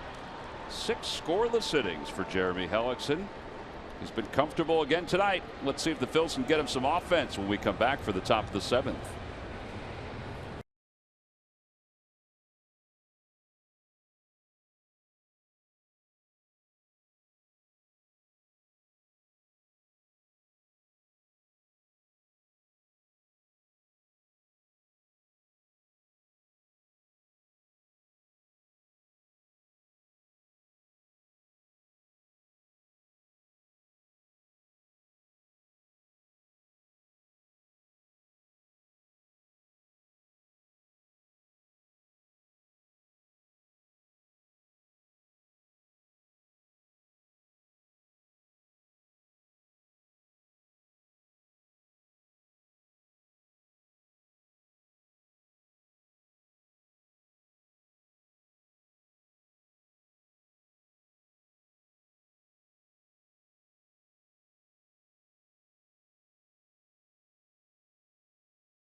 Team summary. Well, a lot of zeros tonight. 4 hits combined between the 2 teams. Maikel Franco had a first inning double, but a base running mistake by Cesar Hernandez a few moments prior to that cost the Phillies a run. Jeremy Hellickson, though, has been really good.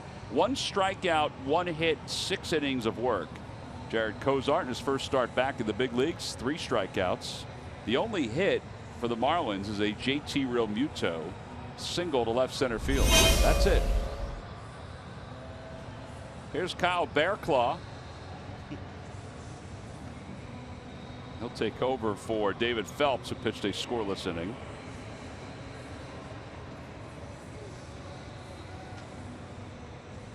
And Bearclaw will face Cameron Rupp, Freddie Galvis, and Cody Ashe.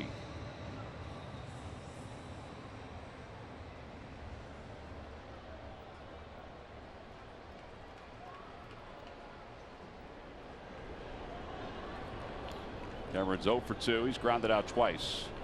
Takes a fastball upstairs.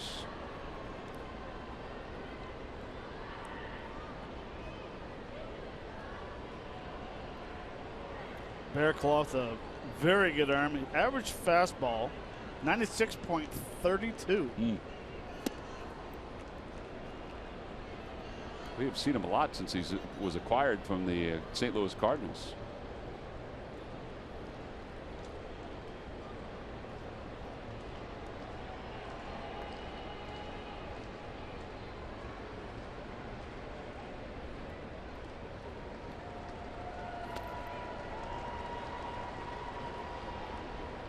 It's amazing with the numbers they have now. You know, I gave the average pitch speed of 96.32. Then you have the average spin rate, RPMs per pitch of 2,438. There's Really? a lot of busy people out there. Someone Matt. can count really quick. Inside ball 4, and Rupp dances out of the way and takes a 4-pitch walk. Yeah, there's a lot of busy people out there. On Friday, August 12th, Jim Thome certainly will be busy at Citizens Bank Park. He'll be inducted into the Phillies Wall of Fame. Phillies will take on the Colorado Rockies, the first of a 3-game series. A commemorative print free to all fans featuring Jim will be given out. Compliments of Toyota.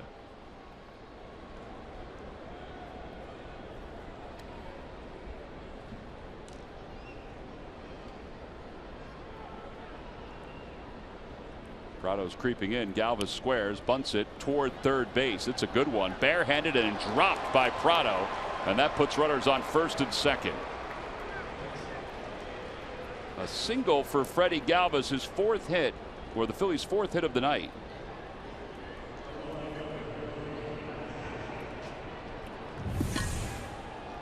Does a nice job of getting the ball down.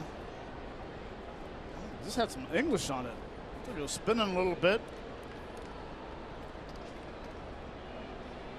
And just before I picked it up, it stopped. I never picked it up cleanly. All right, so Matt. Bear Claw should have got it. Yes, he should have. So do you have No, he's Cody not Ashley bunting. bunt? He's okay. hitting. Prado thinks he's bunting. The wheel play is on. Oh, they throw it into center field. Can Cameron make it to third? He's going to hustle that way. The throw goes to second. What a break for the Phillies.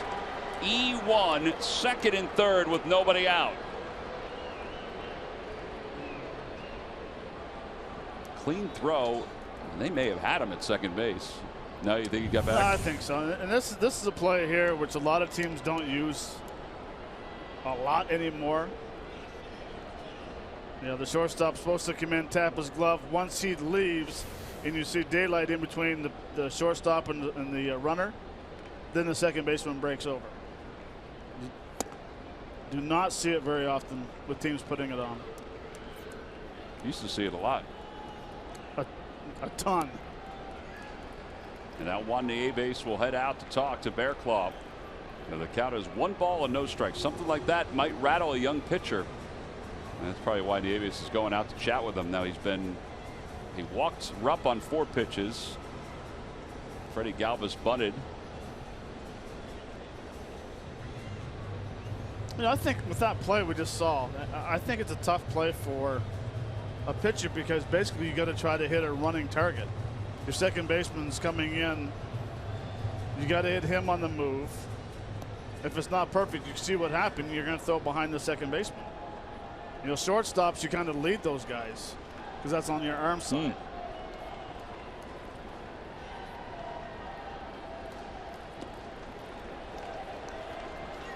Cody City fastball gets a breaking ball, and it's 1 ball, 1 strike.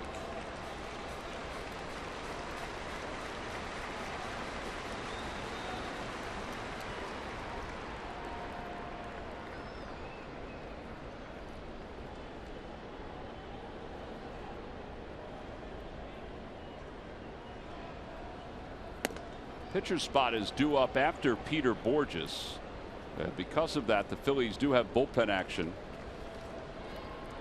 David Hernandez starting to throw. Hellickson's only thrown 70 pitches tonight, but offense sometimes wins out.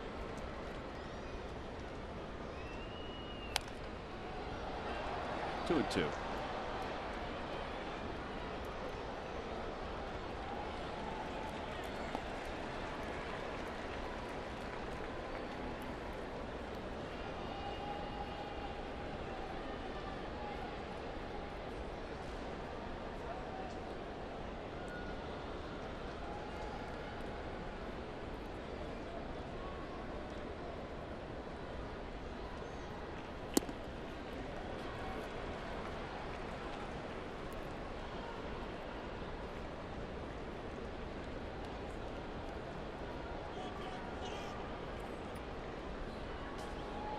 There's Borges.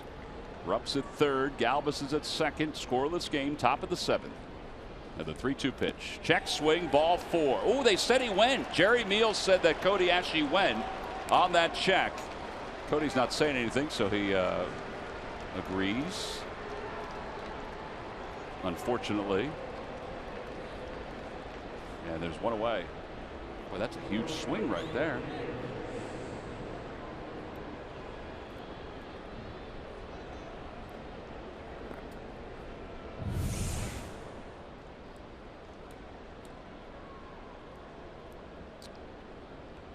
Hard to tell. Really hard to tell on that shot. Watch it over the top. This might be a little easier. Oh, yeah. He did go. Second time in this road trip that there was a check swing, which I thought may have gone the other way, which look at the replay, it did not. As Cameron Rupp gets back to third.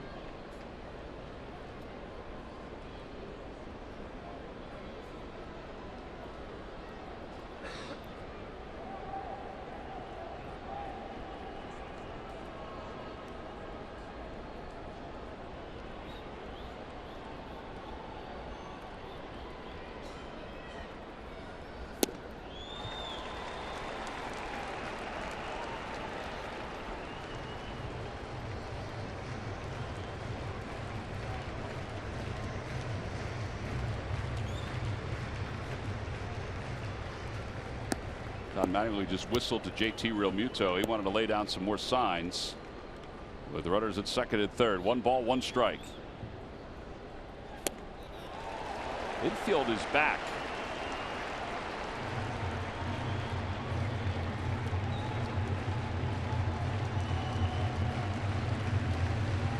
Peter Ofer's last 15 on this road trip. Man, does he need a break here? So does the guy in the on deck circle, so he gets a chance to bat.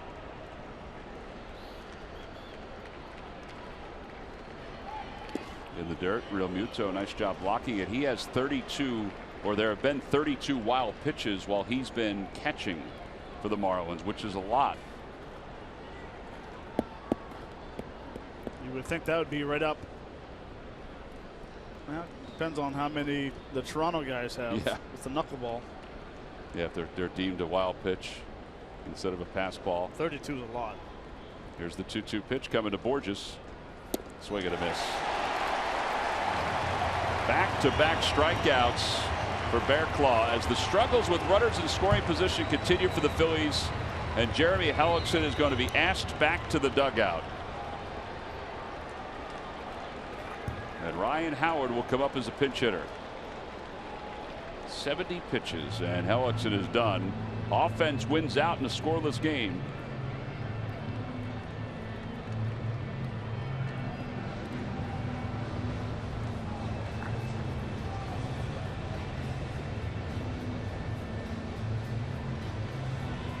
Six innings, 1 hit, no runs. So 1 earned run in his last 14 innings against the Marlins. Now, nothing against Ryan Howard, but this is where you obviously miss somebody like Andres Blanco, who could possibly be used as a pinch hitter.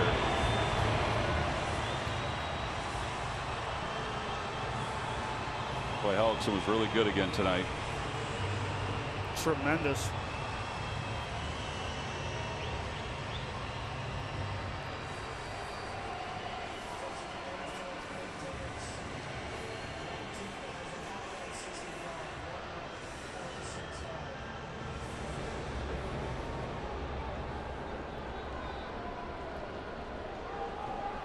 Pete's rolling the dice here that his bullpen can keep it rolling tonight, but that the offense can get a run across here. 70 pitches is a small amount of pitches. On the outside corner, it's 0-1.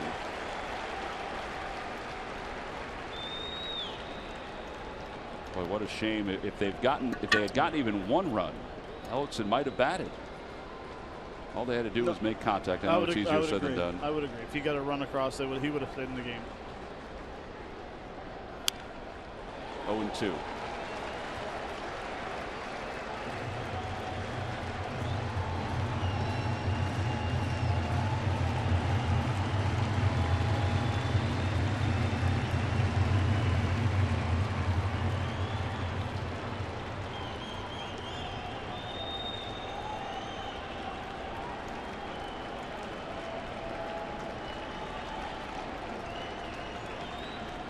In the dirt, Real Muto kicks it up the third base line. Boy, what a job on that pitch. He was set up that way, but that was big. Because Rupp can get a good secondary lead because Echeverria, who's the closest to him, is way off the line. That's what you call spiking an off-speed pitch. That hit way up in front of home plate. Nice job of throwing the body in front of it. Swing and a miss. He struck out 3 straight batters.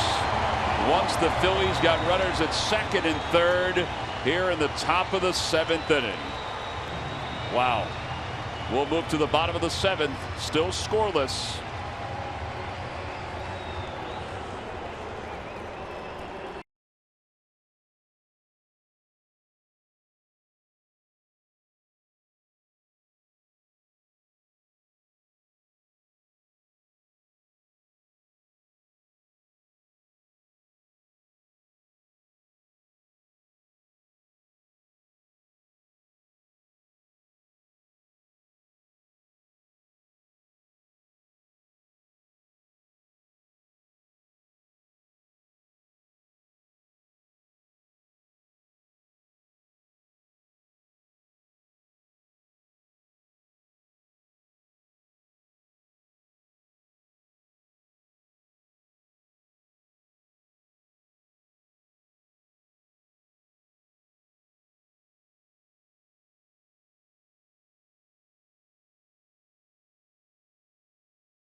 Phillies are going to the bullpen here in the bottom of the 7th inning after squandering nobody out, runners on second and third in the top of the 7th inning. Jeremy Hellickson was excellent here tonight through 6. Every time the Phillies retire the opposing team 1, 2, 3. Comcast will make a contribution to Phillies charities. Phillies baseball is brought to you by Xfinity.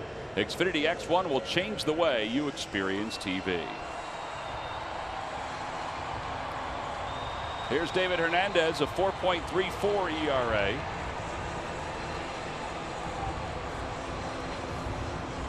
The only hit Hellickson allowed was a single by JT Realmuto.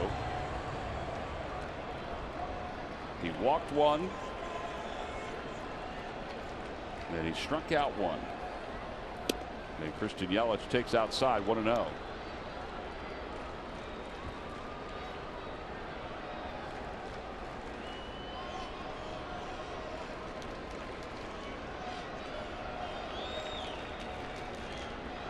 Inside 2-0.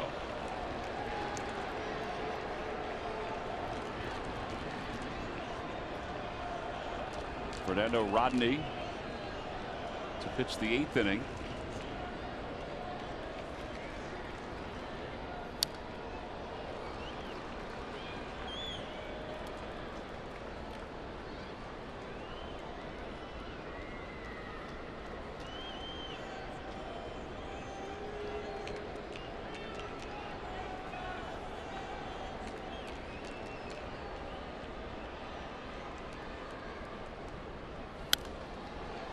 Two and two.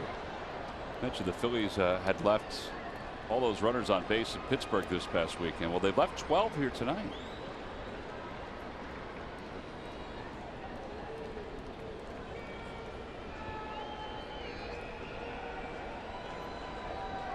Two-two pitch. Pulled to the right side on one hop. Cesar Hernandez is up with it. 4-3 on the putout. Well, Giancarlo Stanton's coming up. He certainly has long ball power. This was against Hector Neris earlier this season. It's his 1 of 2 hits. This one went over 470 feet. It was a shot. Well, the other day against the New York Mets and Jacob deGrom, he hit a no doubt about it home run to left field that was stopped only because of the scoreboard. in left field. Look at the camera watching it go off the top of the scoreboard. Murph, those are some pretty impressive shots for Giancarlo Stanton. We have seen over the years some pretty impressive shots from Giancarlo Stanton. You're exactly right, and I'm standing underneath the scoreboard that he hit. Believe it or not, that one was registered at 437 feet off of DeGrom the other day. The one that you showed off of Hector Neris, how about 490 feet back on May the 6th? That was his furthest home run of the season. If you take a look at the top 5 that he has, he's gotten DeGrom twice for long distance. July the 6th, 470 feet, and then April 30th, 430, 444 as well. But you mentioned the one just the other night against DeGrom, and it was one of those majestic shots. And I think you said it, Tom, on the air yesterday that had that scoreboard not been there, it probably would have left Marlins Park. That is kind of a remarkable thing. It would have definitely hit the back wall, and if the windows were open, it would have gone right on through and right on out. We've seen him do that one other time before here at Marlins Park, but yeah, no doubt about it for sure, guys. I watched his interview after the game too. I mean, he was so effusive in his excitement. Tommy Joseph tries to knock that one down. That'll be a base hit. The shift was on. There were 3 infielders on the left side.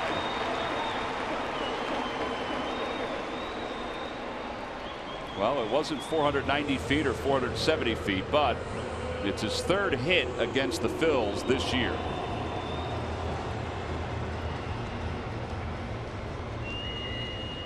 Now, you hit some long home runs during your career. I mean, that's remarkable to think about the power that he has. Yes, ridiculous.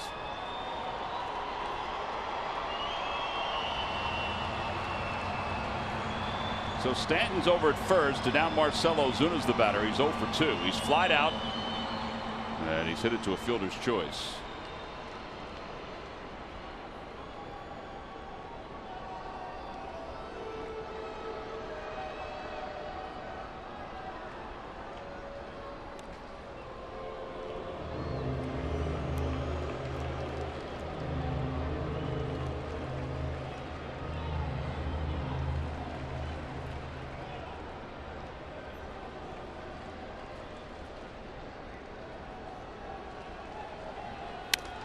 Fly ball right field. Peter Bourjos comes running over toward the line. Not a lot of room in foul territory, and he makes the catch up against the wall. And they throw back to first, and Stanton is back.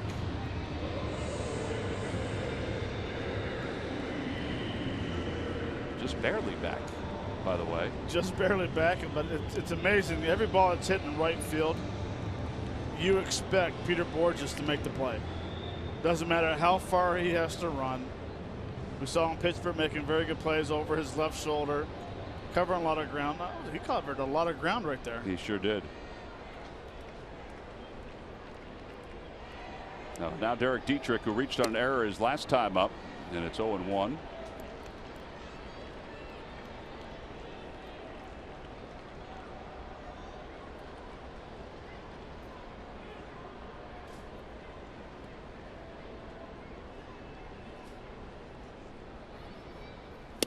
Oh, and 2. Good fastball from Hernandez. Good location.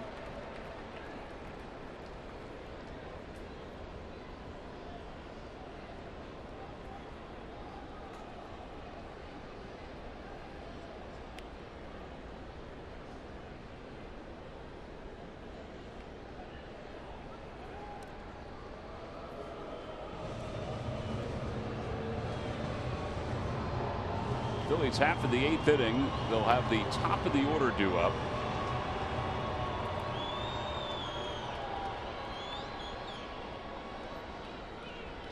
Breaking ball and a called strike 3. Pretty pitch from David Hernandez. No runs, 1 hit, 1 man left. Cesar to lead it off when we come back in the top of the 8th.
brought to you by Toyota. For great summer deals, visit your local Toyota dealer or buyattoyota.com. Toyota, let's go places.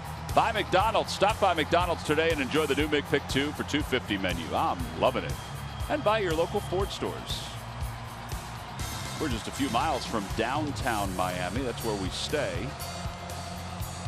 See the American Airlines Arena off to your right. This is the former home of the Orange Bowl, the longtime home of the Miami Dolphins, the University of Miami football team. Fernando Rodney in his 40th game overall, acquired in a deal from the San Diego Padres. Really good pickup by the Marlins, even though his numbers are a little loftier here with the Marlins compared to the Padres. How could they not be? His ERA was under 1. Time now for our Hyundai defensive play of the game. Comes back all the way to the second hitter, Brado. It's a somewhat of a hard line drive back to Jeremy Hellickson, but good reactions. The ex-Gold Glover making a nice play. That is your Hyundai defensive play of the game, brought to you by our local Hyundai dealers. All right, so Cesar Hernandez will lead it off. 8 of the last 9 outs the Phillies have recorded as hitters have been strikeouts. And last inning, that was accentuated. They had second and third with nobody out. And 3 straight strikeouts. And the Phillies did not score. So now Cesar Hernandez, who's 0 for 2. He's one of those strikeouts. Swing and a miss. It's 0-2. Yeah, we were talking about left on base, and we kind of went fast through that in the last inning. Phillies have left 6, but the hitters, if you add it up, have left 12. It's a stat that people are utilizing more and more as Hernandez just waves at the changeup. You know, they show the team left on base, but they also, a lot of the box scores now are showing what the players are leaving on base. Here's Odubel Herrera, who is 0 for 3.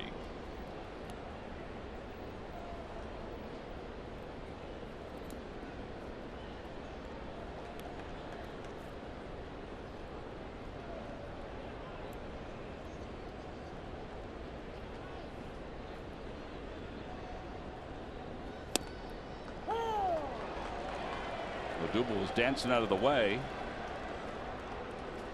of that pitch, and it's a strike. It's 0-1.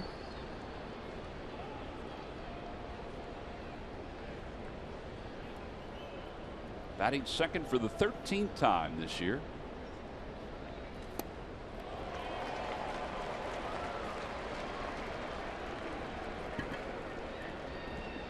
Hector Neris is warming up.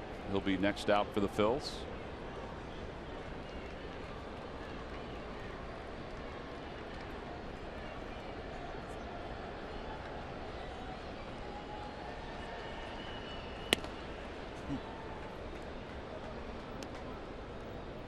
Talk about a different approach that Odubel Herrera did there. Getting his foot down as early as possible and just going into the slap mode. Try to slap it right through the hole on the left side. Look. He strikes out on the changeup. Real Muto will finish it off. So 10 of the last 11 outs have been by the strikeout, and the last 8 have been by a strikeout. The changeup. Watch how early he got his foot down. He has one of those changeups that you just shake your head at. Like, really, it's, you need to pick a fastball or changeup and trust yourself and sit on changeup the whole time. It just stops. The rotation is the same as a four-seamer. Brutal to face. Amazing he's been bounced around as many times as he has. Inside, 2-0.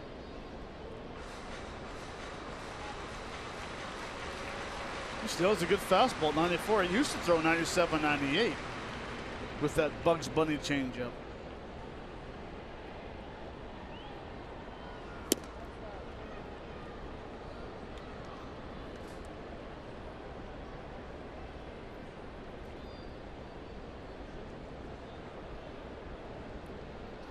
If Franco can get on, Tommy Joseph will be the batter here in the 8th. And Franco will draw the walk. So that will bring Joseph up.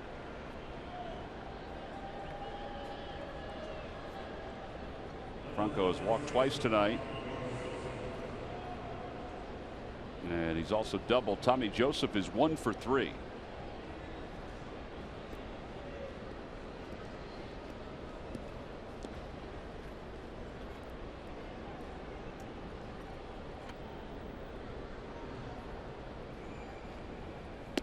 Down and away. 1 ball, no strikes to Tommy.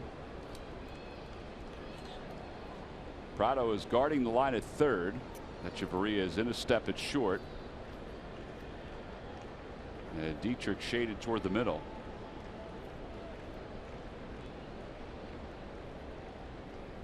And a liner toward the gap in left center field. No doubles defense, so the outfielder's going to get to it quickly, but Franco's already around third, heading for home. He's going to score. It's an RBI double for Tommy Joseph. And the offense does come through here at the top of the 8th inning. It's a 1-0 ball game.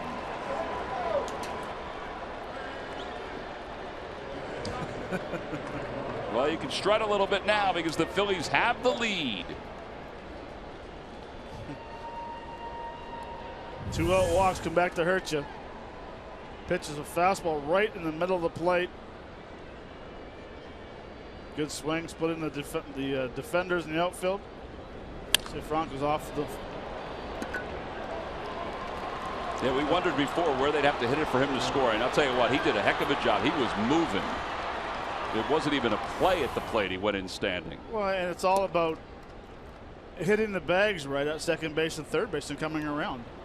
I love the fact that Odubel Herrera was about 5 feet out of the dugout giving him high fives coming in. Teammates picking up teammates. It's 1-0 Phillies here in the top of the 8th inning. Cameron Rupp takes a changeup on the inside corner. It's 1 ball, 1 strike.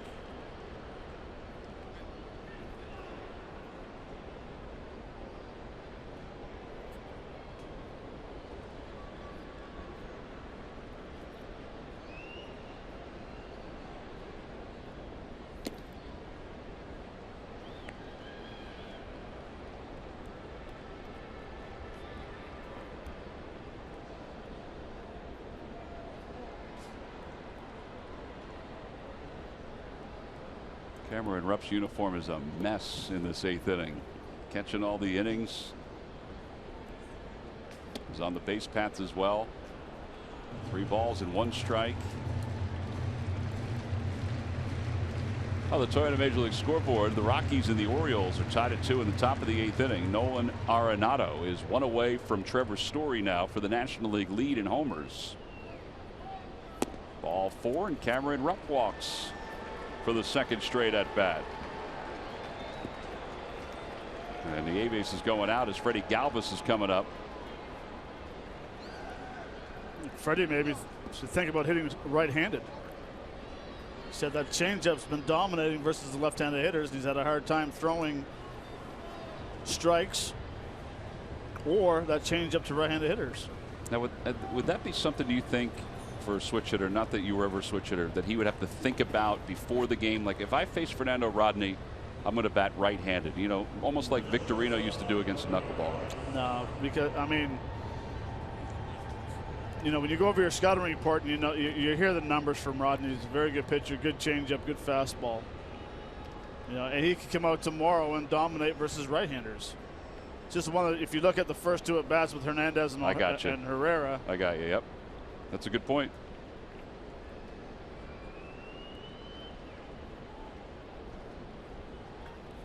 Well, there you go. Whereas with Victorino, when he used to do it against knuckleballer, that was designed. He knew that going in. I think what it does is right-hander hitters, like when Cameron took that pitch a couple of times, you just recognize it and you realize it's going to be a ball inside. As a hitter, you think, oh, this ball's out over the plate. I can drive this to left field.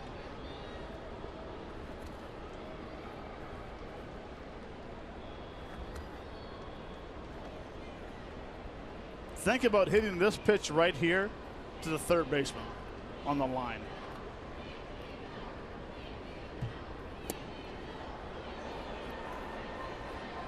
Not that one. That one would have been hard to hit. That would have hurt.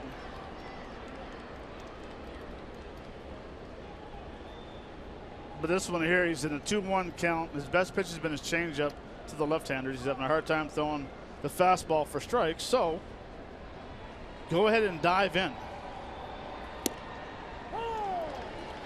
Changeup.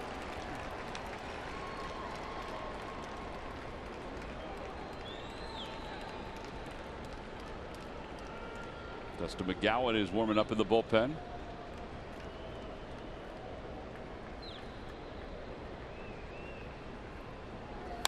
Fly ball center field. Marcell Ozuna shuffles back about 5 steps from the track. And that wraps up the 8th inning for the Phils, but they do score a run on the double by Tommy Joseph. Boy, he got a pitch he could drive. He got a fastball, and he just smacked it into the gap in left center field. And Maikel Franco was off to the races. He scored standing, and the Phils have the lead as we go to the bottom of the 8th.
Thursday, August 18th, after the Phillies take on the Los Angeles Dodgers, the first ever post-game concert will take place at Citizens Bank Park. It's all part of Country Music Night. Tickets can be purchased by going to Phillies.com/Chase Rice. Chase Rice will perform his post-game concert after the game. Get the chance to buy a ticket for the game, and that ticket is good for the concert. Hector Neris will start the bottom of the 8th inning. Echeverria shows bunt, takes a strike, 0-1. Neris 3-3 at 2.66 ERA.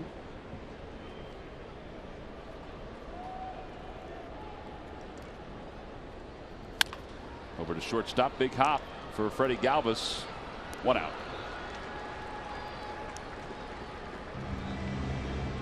Don Kelly is due up. Let's check in with Greg Murphy. Murphy. All right, thanks a lot, Tom. And it's time for our greater coverage of baseball presented by T-Mobile, and a couple of teams getting some big names back in their lineup today. In Toronto, Joey Bats, Jose Bautista is back and in that lineup, leading off and playing right field for them. He has missed almost a month with some turf toe, so good to have him back in the middle lineup. Also in Baltimore, Matt Wieters back behind the plate. He had taken a pitch off the foot about 6 days ago. He missed about a week of action, but he is back in that ball game as well. And of course, the big news today, the big trade between the Yankees and the Cubs, as the trade season is just kind of getting underway. Well, a big one, Aroldis Chapman is leaving the New York Yankees and is now a Chicago Cub. Before him, they got a couple of prospects and a pitcher as well. But obviously the big news is that the Cubs going all in, knowing that they need a terrific closer for the postseason. So giving up a lot to get Aroldis Chapman in Chicago, I think they're going to like him there. I think he's going to help that team an awful lot, guys. And the other part of it too, Murph, is that they have enough money that they can sign him to an extension. He does not want to talk to. He didn't want to talk to the Yankees about an extension until after the season. He made that clear last week, and he doesn't want to talk to the Cubs, at least it seems that way, about an extension until the end of the year. The Yankees still have 2 pitchers that could close. You see Ichiro in the on-deck circle. Strike 3 call. Kelly takes it along the knees. He did not agree with that call from the home plate umpire, and now Ichiro will be the pinch hitter.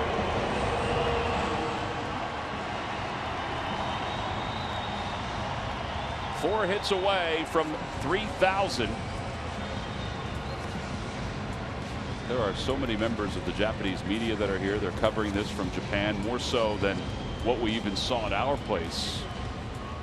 Folks wearing the t-shirts, the Ichiro t-shirts with the countdown on it. There's some of the photographers from Japan that are here and from here in the States. He even has an impersonator in the stands mimicking his every move. Takes a fastball for a strike. It's 0-1.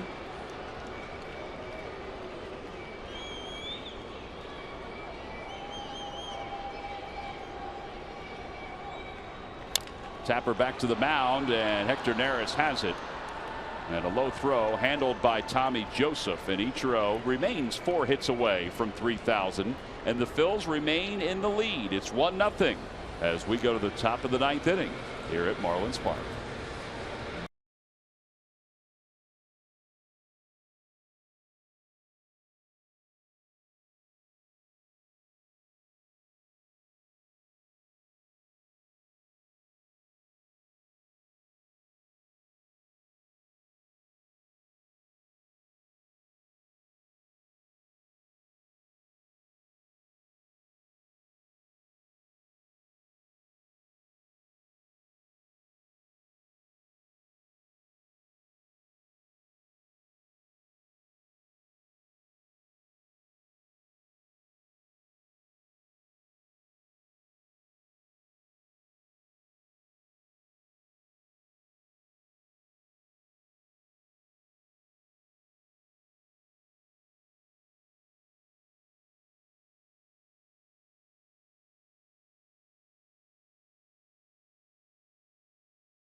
Friday, August 12th is the start of Toyota's Alumni Weekend at Citizens Bank Park. That's when Jim Thome will be inducted into the Phillies Wall of Fame, and a commemorative print will be given out to all fans. Saturday the 13th is Toyota Phillies Alumni Night, and then Sunday the 14th, Toyota Phillies Wall of Fame Fathead given out to all fans. Phillies will host the Rockies for a 3-game series. Tickets can be purchased by going to Phillies.com.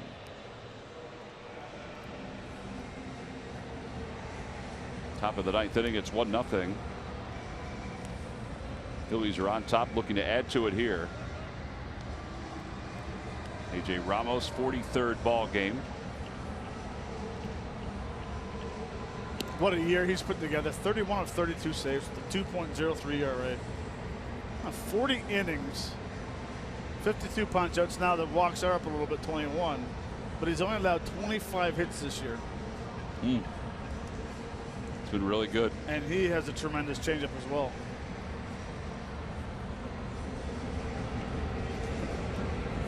Cameron Rupp and Tommy Joseph, 2 good friends. It's as if they don't want anybody to hear what they're saying. They're talking out of the side of their mouth. Cody Ashley will lead it off. Breaking ball up high. Ashley tonight is 1 for 3. Got his first hit of the road trip. Back in the 5th inning.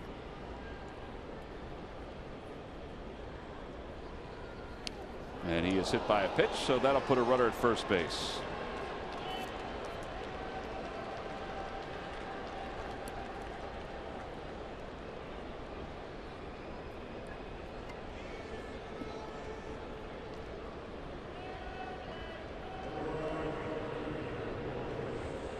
I wonder if Pete will put Tyler Goodell into a pinch run for Cody.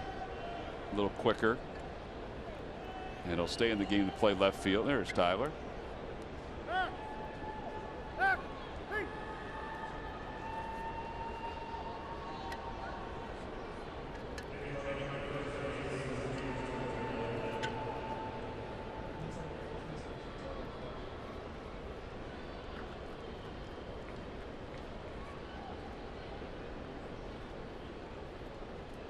Martin Prado's even with the bag at third. I would think Borges is up there to bunt. Let's see if Ramos throws over to first here. He does not. Borges bunts toward first, up the first base line. It's a fair ball, and it's going to be a base hit. It's the second time tonight the Phillies have had a bunt base hit. And there goes the 0 for 14. 0 for 16 on this road trip. That'll get him back on the right path. Actually, they're saying sacrifice E3. E3. I think he would have beat it out. He would have blazed right past it. Well, he blazed right past it, but they waited to see if it was going to roll foul. Well, okay, he's coming in and he's picking it up. That's a base hit. No chance he of had no chance to throw him out. No chance. That's no chance. I'm leaving single.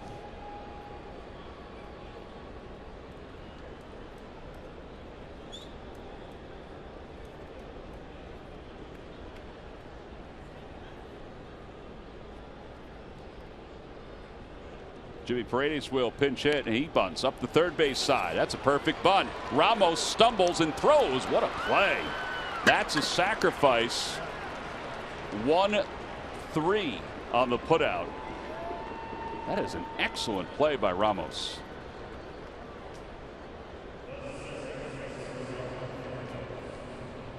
It's a great play. One, you have to field the ball and throw a strike.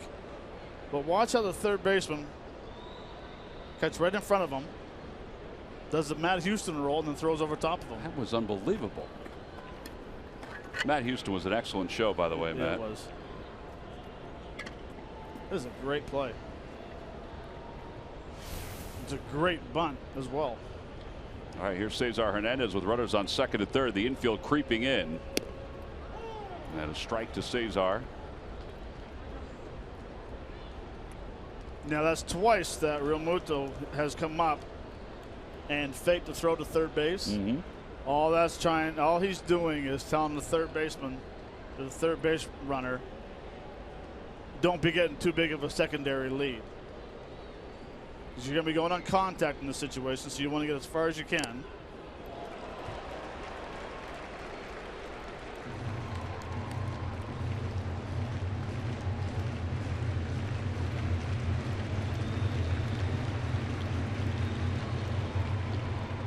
Even if he goes in contact, Peter Borges is going on contact as well. If he gets thrown out of home, you still have a guy at third base with 2 out.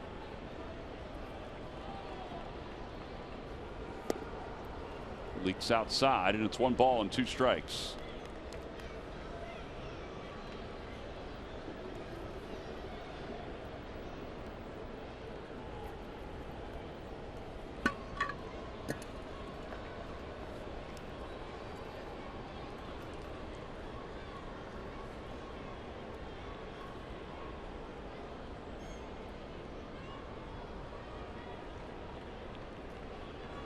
And a line drive, base hit it to right field. 1 run will score. Borges will be held. The Phils get an insurance run. It's a 2-0 lead.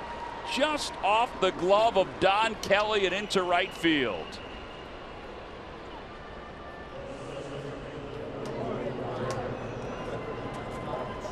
Well, what a great time to get a hanging curveball. Ramos trying to bury this curveball down and in. Too much of the plate. Cesar with a nice, easy swing. Good effort by Kelly, but just out of the reach. So a run is in here in the top of the ninth inning. The Phillies up 2-0.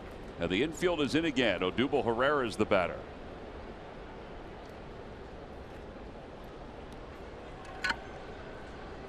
Gordon still second base. Yep, Borges with good speed. Hernandez with good speed. There he goes. Pitches inside.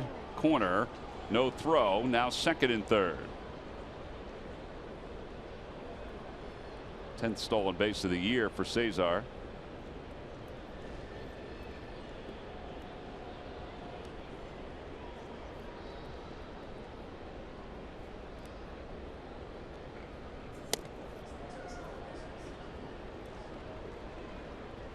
Jeanmar Gomez loosening up in the pen. Right now it's a save situation. Base hit, and it may take it out of a save situation.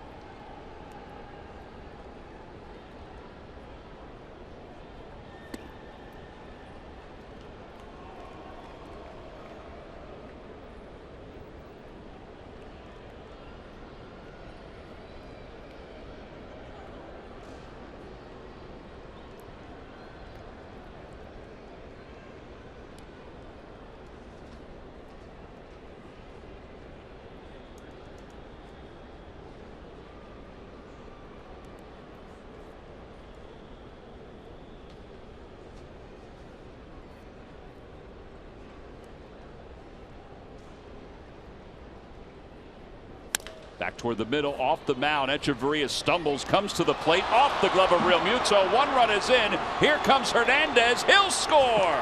The Phillies get 2 runs as the miscues continue for the Marlins. It's 4-0 here in the top of the ninth inning.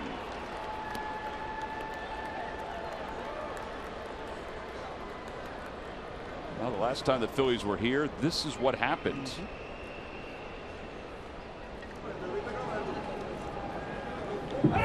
Echeverria goes to his left. Right when he makes the play, he slips, which causes him for the arm to never get back up and make a strong throw. Well, Cesar Hernandez comes from second base, and he does not miss a beat coming around third. At that point, you're playing with house money pretty much. It's not a safe situation anymore, but Jeanmar continues to throw in the pen. Runner goes to third. The throw to third is out of the glove of Prado. It's a stolen base for Odubel Herrera. Phillies are not content with 4 runs. They want to get that 5th run home. A lot of frustration because of all the missed opportunities on this road trip so far. Kind of make it up for lost time.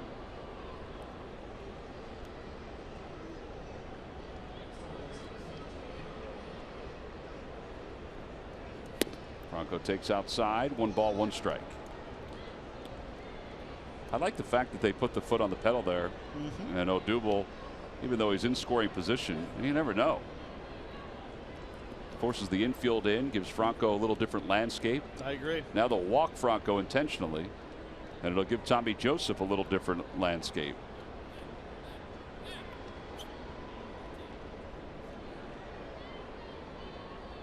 You know, I haven't seen the stats or anything like that, but this could be a career high in walks in one game. For Franco? For Franco, which is 3. Oh, man, that goes right on by Realmuto, but it caroms right back to him. This is an inning where there's just a loss of communication and concentration on the part of the Marlins. I mean, this is as sloppy an inning as you will see. Remember the other day I said just put them on with This is why you don't. This is why.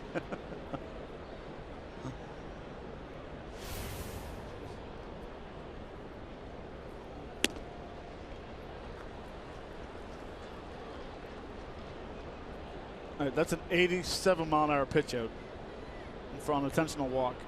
See if you can hit 90. Oh, there is ball 4.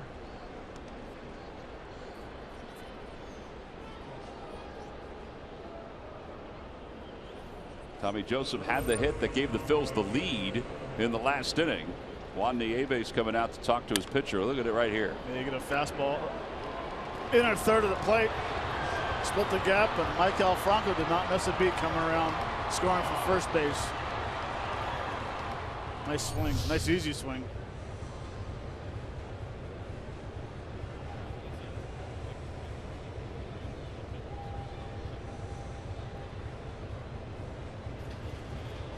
Well, Ramos, after the meeting, will face Tommy Joseph here. By the way, the official score has not given Odubel Herrera an RBI on the ball to Echeverria.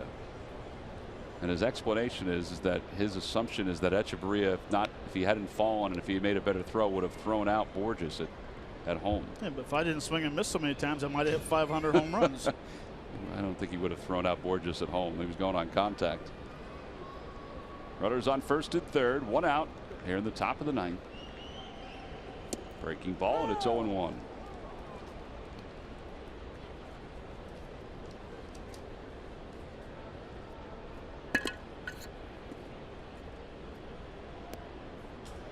These will all be appealed, I would think, statistically. The most important thing, though, the Phillies have the lead.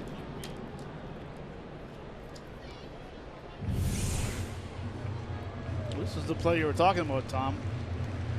Yeah, he falls and Maybe he would have had him with a clean throw, close. but it became an abnormal play once he fell. Right. Actually, they have just changed it. He is getting an RBI.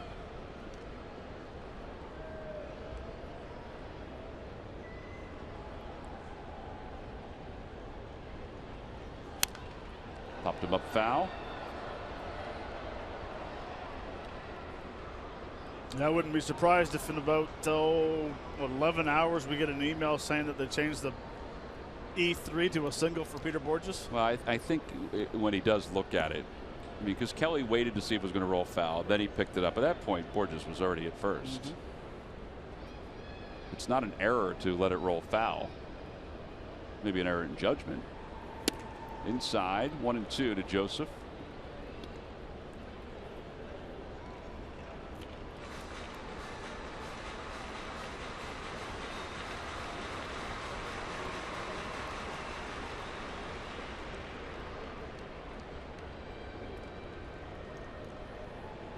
Swing and a miss, and Joseph strikes out. 2 outs, and here's Cameron Rupp, and he will not face A.J. Ramos. 22 pitches. Don Mattingly's thinking, all right, let me get him out of here because I don't want to. I want him to be available tomorrow if it's a save situation. So a pitching change for the Marlins here in the top of the ninth inning. Phils have scored 3. Their closer waits.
on tonight's series opener, and Jeremy Hellicks's performance, which was fantastic. Only on Cure Auto Insurance presents Phillies Postgame Live. Phillies have scored 3 runs in this inning. They're on top 4-0. And Dustin McGowan will take over on the mound. A.J. Ramos has allowed 3 runs. It's the most runs he's allowed this year. We were talking about how good of a closer he has been. This was not a save situation for him. Those 3 guys are playing a role in tonight's ball game. Neris, a scoreless bottom of the 8th inning. Cesar Hernandez got a base hit and a run scored. And Jimmy Paredes had a successful sacrifice. McGowan, a 2.92 ERA. Ready to face Cameron Rupp.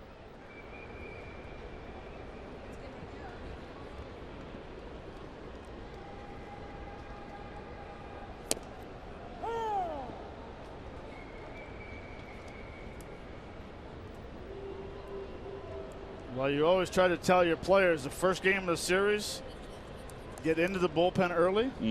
Well, this is the 5th reliever. They got into the bullpen. And they got in early.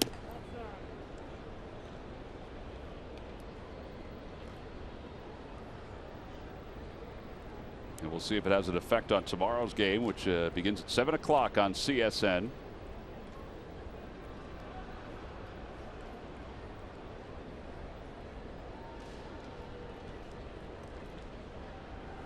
Swing and a miss, 1-2.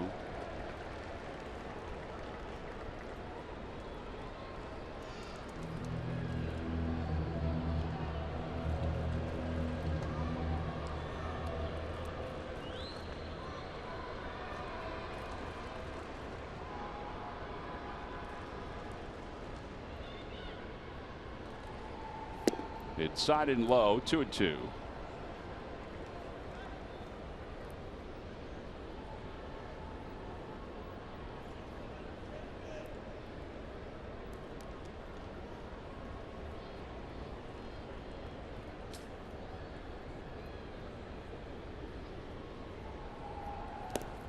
Real Muto does a nice job blocking that.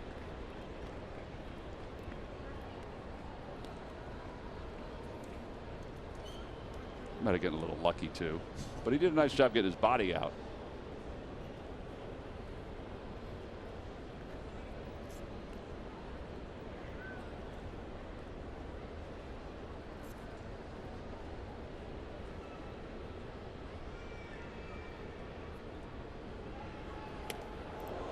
Franco goes on the pitch, and it's up and in to Rupp.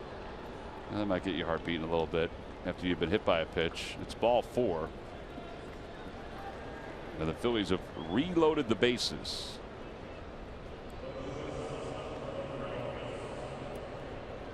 And Freddie Galvis, the 9th man to bat in this inning. It's Cameron Rupp's 3rd walk of the day.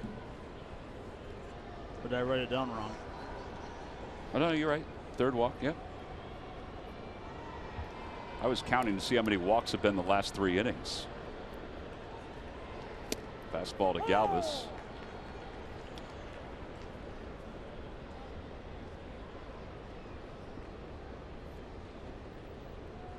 Five walks in the last 3 innings for the Phil's hitters and 1 hit batter.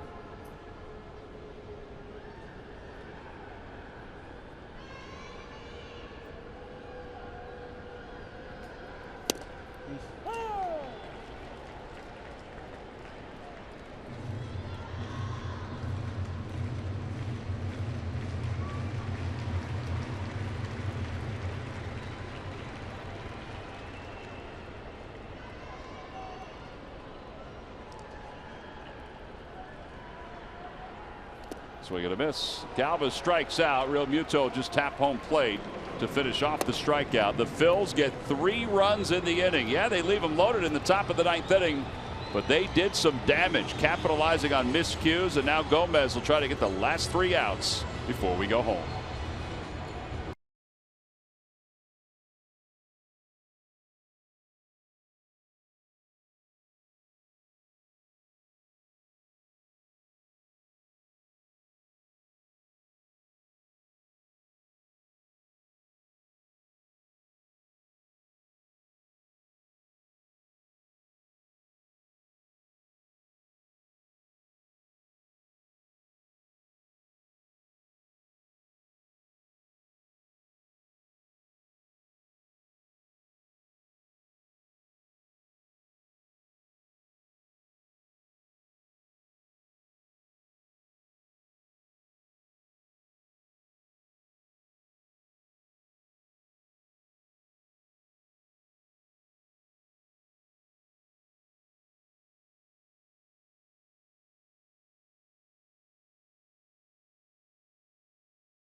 Phillies.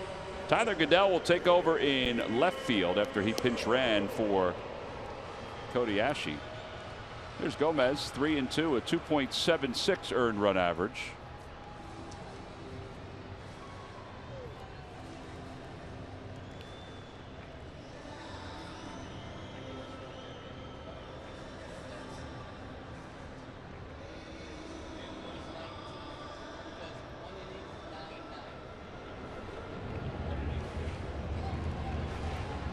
Well, the Marlins have been held scoreless for the last 18 innings, and the Phillies hope to make it 19 straight. And Jeanmar Gomez will start against the top of the order, JT Realmuto.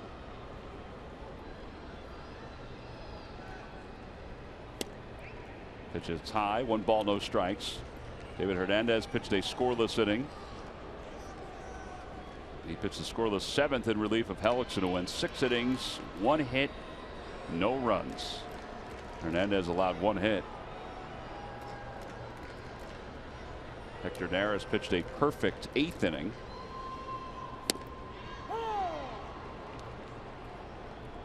And now it's up to his buddy Jeanmar Gomez to finish it off.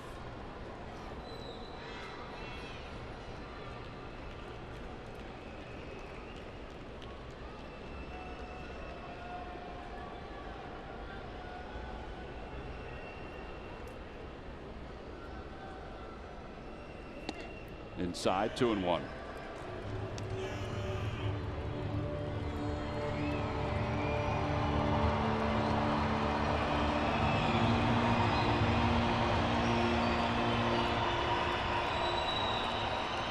Surprised Gomez isn't throwing a little more fastball here.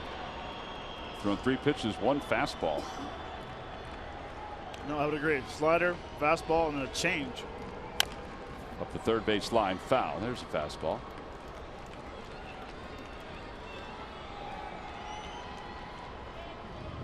He's got a lot of wiggle room, so go after the hitter.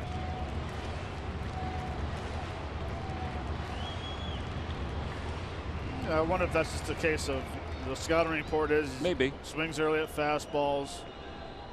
But still, I agree, though. Last thing you want to do is walk somebody when you're up by 4, especially the leadoff hitter. Yeah, you don't want to leave the door open even a little bit. No.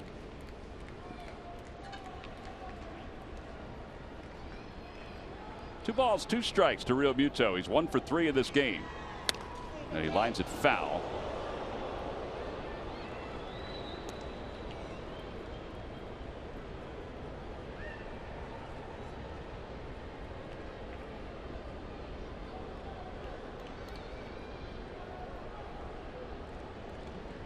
Fortunately for that young lady, it was off the chair, 2 away from her. I want nothing to do with this. I don't blame him. Another chopper foul.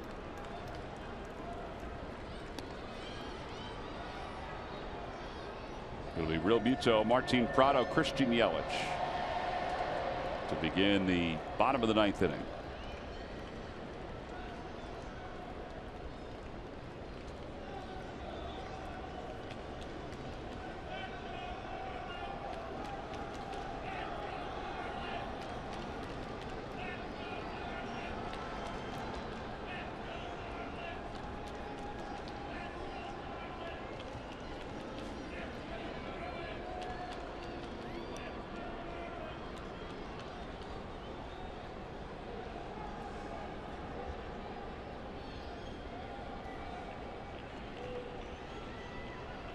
Off the hands, out toward the right side, and Tommy Joseph, like a receiver, going back to make a catch, reels it in. It's kind of the way Realmuto's first at bat went, just went a little deeper. The ball's carrying a little bit more to right field. Yeah. Better carry to right. Not as hot. Wind's blowing out to right. Here's Martin Prado.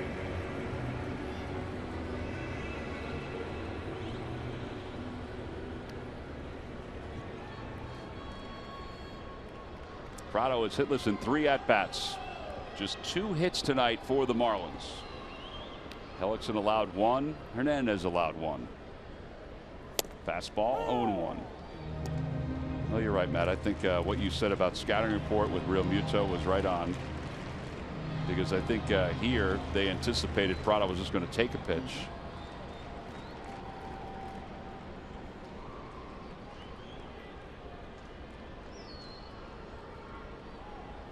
Line drive caught by Genmar Gomez. What a play! He hangs on as he falls to the bottom of the mounds.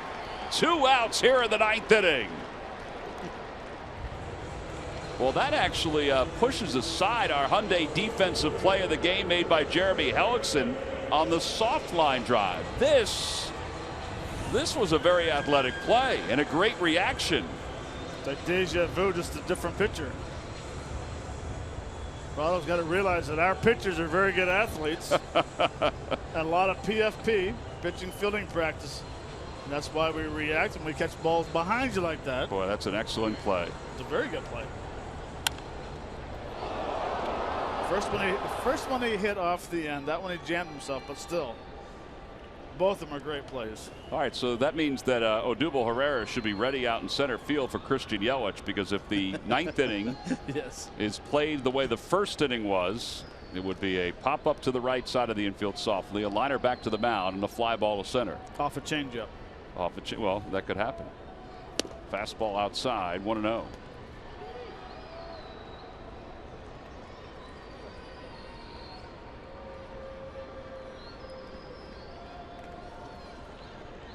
Yelich is 0 for 2. He walked his 2nd time up.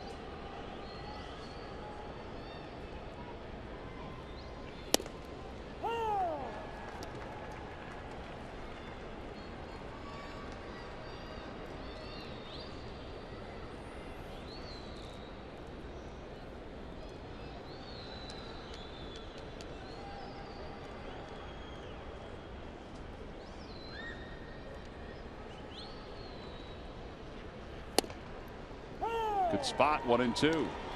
Very good spot. Being able to that outside corner, then that front door sinker.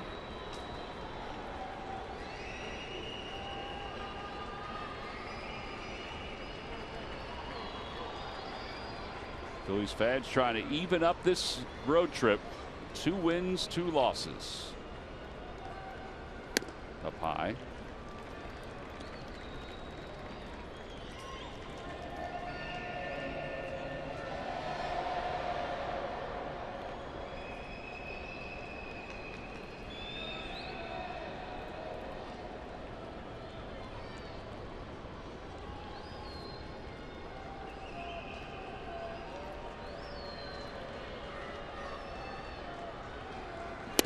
Inside. 3 balls and 2 strikes.